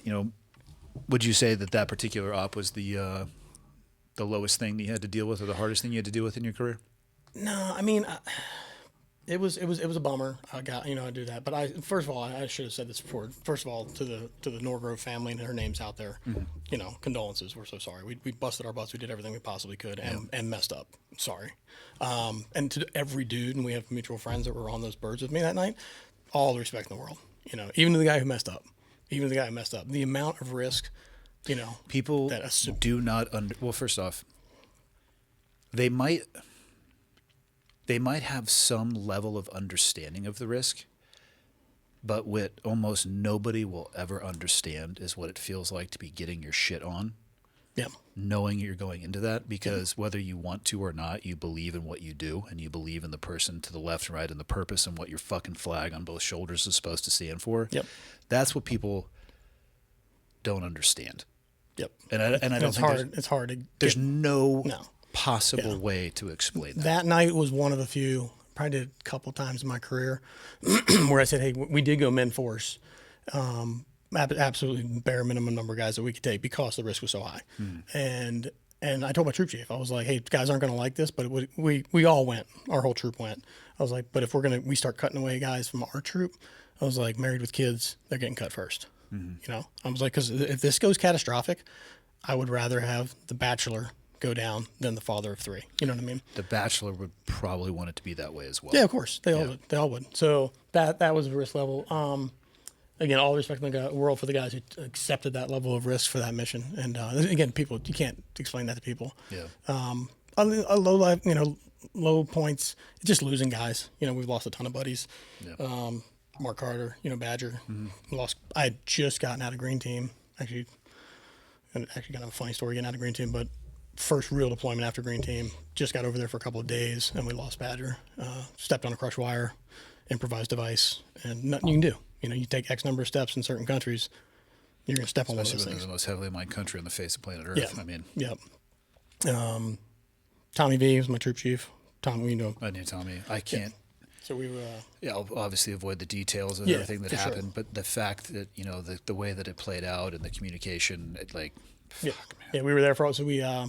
You're tight with Lou as well. Yeah. So last three guys out of the bird was myself, Tommy, and then Lou, who was jump master. Yeah. And then our other friend who was on the ground who powdered his feet. Yeah. The front of yours. Yeah. Another sky guru. All you sky gurus. Well, I don't know if you can call them a sky guru if they powder their feet. Yeah. You might be able to call them before that, but I think lucky to be able to walk. I think you have to change the moniker after they spend time in the hospital. Yeah. How many jumps do you have? I don't know exactly. Somewhere between 8,500 to 9,000. Yeah. I'm like less than 10% of that. I'm a little over 600. okay. I'm a little over 600 people are like, we 600. I'm like, no, I have buddies that have 10,000. Like that's. I know people have 50, 60,000. Yeah. They work and live in, or they pay their bills in the sport. And people, Yeah. like, a couple thousand jumps is all. I'm like, let me introduce you to so and so Yep. who can do things that I don't understand how are possible. Yeah. It's crazy. Yeah. Like losing Tommy that was rough. Yeah. 5 of us. We lost Tommy. Not to get into that, it's private, it's for his family. And, But the aftermath of that, just seeing guys come together. Like only 5 of us stayed out there. Just key personnel stayed. Yeah. Multiple investigations. Everybody came in after us. Oh, for sure. Nightmare, man. So, but When you look back on your career, almost been out for 10 years, what do you make of those experiences? How do you view your career now? I wouldn't trade it for the world. I'm glad I did it. Same. Hard, I share exactly those as hard, well. hard road. But like I said, it's talk about the addictive drug. It's and I like to think that it doesn't ultimately define me. I was like, if people are talking about what a team guy was in my eulogy, and they're not talking about me as a husband and a dad, then mission failure. So, but it's an amazing chapter. And I think we gained so much. I think one of the biggest things gained from that experience is, I think that from age like 25 maybe to like 45, like most people, like you're going to lose your grandparents in that window. Yeah. You're probably going to lose one of your parents. There's going to be a couple of suicides, maybe a tragic car wreck, maybe a tragic cancer. But like in that window, like the normal, and I'm completely making these numbers up, the normal human being is going to have a dozen or less funerals to deal with. And probably half a dozen or less would be my guess. Yeah, 10 or less to It is deal an with. anomalous event. Yeah. And some of them were kind of supposed to happen. We, in that same window, going to dozens and dozens and dozens of dudes that were just complete studs yesterday. Yeah. You know, it wasn't like this slow creep, some weird cancer got him. It's like total stud, stepped on a crush wire, gone. Yeah. Total stud, bad malfunction, gone. Like that, people say, hey, you have an appreciation for every day. Like, I think in our community and anybody who's worked in that kind of world, like, no, you don't understand. Yeah. Like, be way beyond. It just gives you such a real appreciation for every single day, you know? So it's a hard way to get there, but. It is. It's a unique path for sure. What do you wish that people, there's a lot of misconceptions out there about special operations in general. Before I ask you that question, I'm curious. It's a weird ecosystem putting things out on the internet. Sure. There are a lot of other, and by no stretch of the imagination, all people who are on the internet who come from a special operations background, and by no means are they all this way, but there are some that are very anti-SEAL because of the notoriety that the SEAL community has received. And I'm curious your thoughts on whether the notoriety is a good thing or a bad thing. Because, and before you answer, my opinion on this is it's not something that the community asked for. Yeah. And I don't even know exactly when it started, but the horse is not going back in the barn. No. I'm just curious your thoughts on the super high level of notoriety, because it does create friction between other branches and other elements that are doing fucking amazing, fantastic things. And I when I talk about stuff, I almost always try to talk, especially about how about just conventional forces in general. Like, let's be honest. The command is amazing, but what do you think the support ratio is there per operator? Like 9 to 1. That's what I'm saying. Like, strip those 9 guys away, guess what? That command is far less capable. Yeah. Oh, yeah. Like, it'll survive for a little bit, but then the mothballs are it's going to be a problem. Yeah. So it's this huge pizza that has to be there for the meal to be complete. The special operations component is like this 3-degree slice. But the SEAL community gets the lion's share of the notoriety. I'm curious your thoughts. I mean, I think there's pros and cons. I wish it wasn't where it is, but you're right that you can't put the genie back in the bottle. It's out there, and you know, a few key things really blew it up. Probably Captain Phillips, probably one of the biggest one. Clearly Bin Laden. Yeah. You know, some big things. But I mean, in a king for a day, I think we should have vanished in a puff of smoke the day Bin Laden got taken down. I mean, literally vanished. Call the president. Hey, we're moving. And we're going to give the keys to this compound to some other group, and we're out of here. I'll call you. I need a blank check. We're going to move, and we're going to vanish. And then, you know, this notoriety would still be there, but like, where are those guys? Where'd they go? Yeah. You know what I mean? Problem is you can find the exact address where they are on the fucking internet. Yeah. Which is, yeah. I did some light Google searching a couple years ago, just out of curiosity to see what type of information is out there. Holy shit. Yeah. It is far too accurate and detailed. Yeah, it was ridiculous. I mean, the Bin Laden case was extreme, but the dude's coming back from that mission. God bless them all for being there and getting that shit done. Like, coming back to that, it's insane, man. And when people throw this, I think our counterparts down, the green guys they're much better about keeping off the radar. You know? I would agree. They do a lot of stuff differently too. They classify certain things, even, you know, then they do a better job than we do, I think. I would agree. What do you wish people knew about the SEAL community, like a misconception that you encounter that you wish you could change? I mean, there's probably a bunch, but I think one thing would just be for the young individual. Now women are eligible for the training pipeline too. I don't think we've had any get in there yet, but it's just like some people put something on a pedestal, like, oh, I can never do that. I could never be a CIA agent. I mean, that's a really good way to make sure you're never going to be. Yeah, exactly. You know what I mean? Like, no, you can be a CIA agent if you want one. If you want to, do some homework, figure out how to go do it, and go join the CIA and become a field officer. Go do it. You know, or I can never be a Navy SEAL. Yeah, you could. You know, it's not this bunch of, you know, world-class athletes with high IQs. It's like, no, it's a bunch of middle-sized dudes who are just willing to work really hard and never quit. Yeah. Like, and if you have that in you, give it a go. They're willing to use their head as a weapon and use it to break an obstacle down. Yeah. While not simultaneously recognizing that they could have walked around it. Yeah. I think it's a bummer too. Like, I always kid around that I would say every barrel's got a bottom. Yeah. And unfortunately, by default, any industry, you know, your bottom of the barrel, your idiot in the finance world who does something terrible, Bernie Madoff or whatever. You know, people know all these names. Like your bottom of the barrel, by default, kind of become your ambassadors. Yeah. And that's who everybody thinks a community is. You know, the Patriots do all kinds of wonderful stuff. Sorry, Aaron Hernandez. I'm sorry he's dead. right? But like, guy he was a thug. He did some really dumb stuff, and he becomes the ambassador for that brand for a period of time, which is unfortunate because like all these other dudes doing this great stuff, you know, doing great charities and playing great football, and a lot of stuff. You know, we get some bad notoriety from a very, very tiny sliver. The vast majority of the crew, just amazing Americans, hardworking professionals. You know, I agree, and who are wired a little bit differently. You know, that is for damn sure. Yeah. You know, when I was deeply immersed in the community, I didn't think we were odd. No. Now that I have interfaced for over 10 years with people who didn't come from that world, we were a little odd. I got through. Yeah. Oh, for sure, man. We are wired slightly differently. Yeah. But some of the funniest stuff ever. You know what I mean? If not the funniest stuff ever. Yeah. Dark humor, a lot of gallows humor, but like, oh my God, funny stuff. You know, I'm talking about being wired differently, and I would share this with young guys coming to the command. I was going through Green Team, and our selection and training process, like 9 months long, classed up, probably similar to you, classed up with like about 78 guys. Probably somewhere in there, plus or minus 10%. 95% of which were all just solid, good dudes. Everybody's got multiple combat deployments. Everybody's been in the SEAL teams for six years, whatever. Mm-hmm. And we graduated with 31, right? And so in that 9 month, I don't know, probably slept in my bed at home maybe 40 nights in 9 months, just gone, you know. And in those mornings I'm out the door at, you know, crack of dawn or earlier. And my wife was pregnant with our first, so she was totally ready to kill me the whole time. Perfect timing. Yeah, perfect timing. Well played. Yeah, I think we had eight pregnant wives when I was going through Green Team. They were just like, y'all are idiots. Yeah. And we're going through that, but then about three-quarters of the way through, they tell you where you're going. Mm-hmm. And I found out where I was going, and they were on a certain cycle where you had to stay in Virginia Beach for a period. You couldn't go anywhere in case they needed you. And I knew I was going to that. And that, at that point, you know, as you remember, that function it was kind of a good deal because it was like, it really wasn't getting utilized a whole lot, that capability. Yeah. But and you knew you were going to be home. You can be home for a period of time. And my wife and I did the math, and we had been together for, you know, whatever, 6 years at that point or something like that. We'd literally never been together for more than 6 weeks at a stretch in our whole relationship.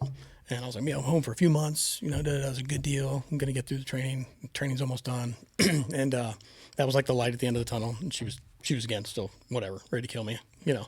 You might find out you hate each other. Yeah. Well, we survived 10 years in retirement. Don't you have a trip you need to go on? Yeah. We survived 10 years in retirement. So I think we're doing okay. But I got through, and then I'm doing my admin check-in to my new team, post-Green Team. And, you know, checking in dental and doing all that stuff, administratively checking in. I'm driving home. I think it was Thursday night. And I get the call, and they're like, get back to work now. And I'm like, all right. And I was like, this is one, Green Team's not over. This is one more reindeer game. It's one more stupid thing. I got to go plan this mission. We're going to fly to Fort Campbell tonight, like whatever. And made a U-turn, went back in. And it was real deal, no kidding. No shit. Yeah. It was 2007. It was an early bin Laden. And we were gone. We were going right then. And I had texted my wife. I was like, I'll see you for breakfast and go back in. But How many bin Laden raids do you think there were? Thousands? Well, I don't know, full on take off from the U.S. I mean, no, I'm talking like where they fired a flare, like, you know, like run it up. I mean, I remember listen, intel is showing he's getting tea in Kabul. Yeah. And I remember thinking like, I don't know shit. I'm like, I don't think that's legitimate. Yeah. Single source human. He is on his way to Kabul, and we're all just sitting there like, okay, but that doesn't seem to make sense. Yeah, that's like saying get ready. He's on his way to New York. Okay, great. He'll be easy to find. Yeah. But yeah, so we went back in, and it was legit. It was an early sighting, and we were just too slow to get there, and it didn't happen. But and I was kind of in this admin check-in week. I could have. For sure, if I had pushed, my wife would probably kill me when she hears this.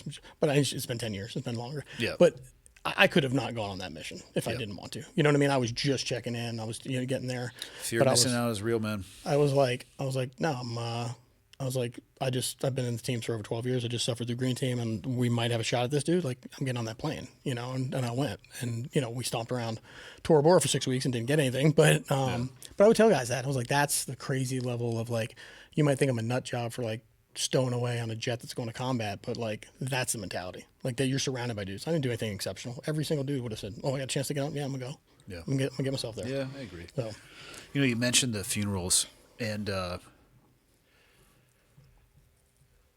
I don't remember ever being, briefed about mortality, and nobody certainly ever said, hey, this is the potential cost of this occupation. I think a lot of that is romanticized a little bit in media.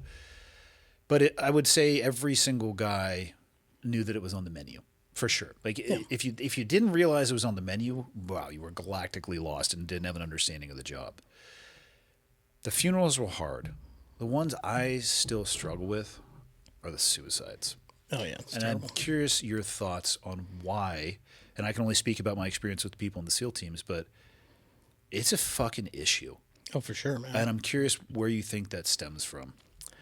As far as where it stems from, I mean, I don't have an educated answer on it. I mean, there's a lot of people saying they're tying it back to you're more susceptible. They're looking back at the more trauma you had earlier, you're kind of susceptible to trauma. So if you bring a full sea bag in. Yeah.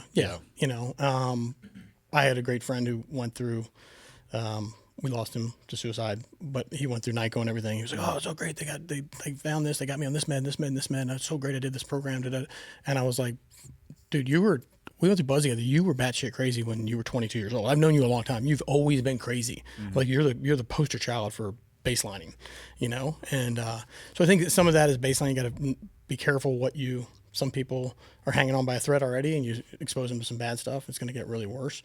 But other stuff, I mean, just the blast stuff, the CTE and the other TBI and all that. Yeah, stuff, all that stuff. I mean, I lost Dave Collins was a great friend of mine. I had lunch with Dave 2 weeks before he took his life. Really? No red flags. I mean, I knew he didn't like he just retired. I knew he didn't like his new job, blah, blah, blah. But like, no. And it happened like that. I mean, like, yeah, you don't like your job, but like, think of all the things throughout a career that they ask you to do that you don't like, that suck. Yeah. It's like, cool. Yeah.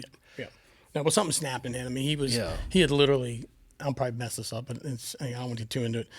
He hit the ATM within hours of taking his own life. Like, really wasn't planned out. Like, I'm going to need some cash for later, and no, I'm going to pull over and take my life. Like, that's an odd series of events. It happened. Something in his brain snapped, and it happened like that. It's really scary stuff, man. So we need to, whatever organizations are out there, there's a lot of them trying to figure out how to make that situation better. We got to get behind all of those. So at this point, I'm thinking it might be one of the unintended and unavoidable consequences for a small cohort of people that pursue that occupation. I don't know if it can be solved. Unless you could solve suicide writ large in society, because that's all the teams are, is a smaller segment of society. But the percentages are staggering compared to the rest of society. The percentages are staggering for sure. But man, it's a weird job. Yep, for sure. They ask you to do really weird shit sometimes, and you do it, and there's weight that comes with that. And I almost worry that they will arrive at that place and realize that, hey, if we ask people to do things like this is a consequence we might have to bear, and then they'll just shut the study down because they don't want to be honest about it. Yep. I remember I had just gotten through into the command. I just gotten through Green Team, just after the sword, and I was walking. And no one back then would go see the shrinks, the docs, ever. And I literally had a brown bag lunch, and the head doc was there, and I just knocked on the door. I was like, hey, you got any plans for lunch? He's like, kind of, no. And I walked in and sat down, and he pulled some food from his fridge, and we sat there and chatted for 45 minutes and had our lunch. Did you ask him about his mom? Yeah. And I said, I love fucking him back. So tell me about your upbringing. Yeah. Do you want to sit on the couch? Do you want to kill your dad? And but no, we sat there, and he was like, we chatted for 45 minutes, had lunch, and then I was like, all right, cool, I'm take off. And he's like, he was on his heels. He's kind of like, hey, what did you? Yeah, he nerded him out. Anything you want to? Anything on your chest? Why'd you come in here? And I told him, I said, hey, man, look, I know the resources this place has, and I don't know where I'm going to be in a few years. And if I'm having a hard time, the last thing I want to do is sit in here and listen to some stranger tell me what I need to be doing. So I figured I should get to know you. So I had lunch with that dude like almost every week. That's a great strategy, because it's often better to maintenance the vehicle before the check engine light comes on. Yep. You can solve problems when the check engine light comes on, but usually those sensors are set to a threshold where shit's about to get real, real bad. Yep. Yeah, the suicide breaks my heart, man. It just shatters my heart. These people are so, again, we can talk about the things that they ask the community to do, but how can you describe the tenacity and grit of these people who are, like, again, there's no way to accurately to articulate, hey, this is an extremely high risk operation. You're literally looking at it at, maybe we're going to cut to people with families, and people would still volunteer and raise their hand and get their shit on and dive headlong into that breach. Well, people, I've bumped into so many people Dan Canawson, you know Dan. Yeah. He was up at our place in Boston just before the Boston Marathon. He was running it, and he was at our house. We had a bunch of guys over, and one of the civilians was like, "Guys, it's unbelievable. Like, I've met multiple guys from your community that they've lost limbs, and they're just like so positive." Da, da, da.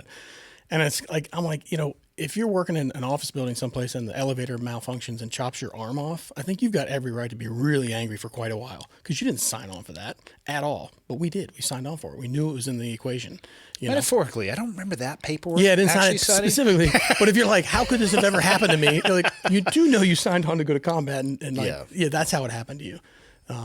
But it's no, there's a lot of great folks out there doing all kinds of stuff to try to help everybody on the mental health stuff. And I think it's, have you done VHP? Do you know VHP? Virginia High Performance? No. You got to go. With Ollie? Yes. I have not. I've heard of it, but I haven't. You got to go. You got to go. I need him to change it. So I need medium or mediocre performance, and then I will Virginia mediocre performance. I might actually brand that shit and start competing. Be like, hey, here's the marketing. When this shit gets too tough, come see us. Yeah, Montana mediocre performance. No, I'll set it up right next door. Yeah, next door. I'll outsource it. You should go. Michael, you can run that. We're going to do a mediocre academy. Mediocre academy. Mediocrity. Yeah. You should go though. It was. I went in August finally. Took me like a year to like say okay, because I kept bumping him to him in the airport. Yeah, for sure. And I've known him forever. And he's like, gotta come. And I had to. It takes a month. You're there all day, every day for 4 weeks straight. And finally carved out time to get it done. And it's just such an awesome program. Like 2-day workouts plus all the modalities, head to toe. Kind of recenters you. Nutrition. Yeah. Yeah, man, it's a job that comes at a cost. It's God, I'm so thankful that we still have people volunteering to do it. Yeah, I think the next generation is going to be awesome, man. So yeah, just keeping it rolling, Yeah. What do you want to close out with? About 2.5 hours. You're rolling, wow. Yeah, we kind of hit on my work stuff, Patriot leadership. Okay. Do you do the social media? A little bit. It tears a piece of my soul. You hit me up on Instagram. I do. Actually, yeah. I do. Yeah. So I do a little bit of stuff there. What is the best mechanism for somebody? Just jump to the website. Okay. PatriotLD.com, and it's also doing some work. We also partnered them. We're in their hat. I'm SEAL Kids, great program. SEALKids.org, everything education related for our community, and they're blowing anybody who hears this is like, I'm not donating that. They're going to everything in SOCOM. They're changing their name to Children of Valor. And sweet. It's going to be all educational stuff for them. And I partnered. I'm actually doing my courses for them as fundraising events a little bit too. Awesome. And that and my wife's shop, shopmercio.com. She's killing it selling dresses. I've learned more about does she apparel. Ship? Well, this is me nagging her. She's done like some custom stuff for guys. Like, hey, this is my wife. Here's my budget. Like here's my credit card. And guys? here's a couple of pictures of what my wife wears. Oh, so okay. Take care of Christmas for me. I don't know what this says about me. When you said custom stuff for guys, I was assuming you mean guys we used to work with who wanted like a nice sundress. No, like you don't have to shop for your wife. She'll do it for you. Yeah. Michael immediately knew where my head went. He's like, yep. Yeah. Yeah, I knew. Yeah. Will she ship? Because that would be. Oh, of course. Yeah, okay. She's probably 50% online, 50% okay, good. brick and mortar. But it's Because really, if we're about to blow up her website and she doesn't ship, that's a problem. But it's been pretty funny, man. Like people, I'll run the shop. I don't care. I'm the odd. Dude, it might be the most rewarding job of your life. The odd man out. People walking in not expecting to see me, man in the counter. But hell yeah. Well, dude, thank you for making the trip out, man. I appreciate it. Yeah, this was awesome, man. I appreciate you having me. I'll be back on again sometime. Right on. Yeah. Cool.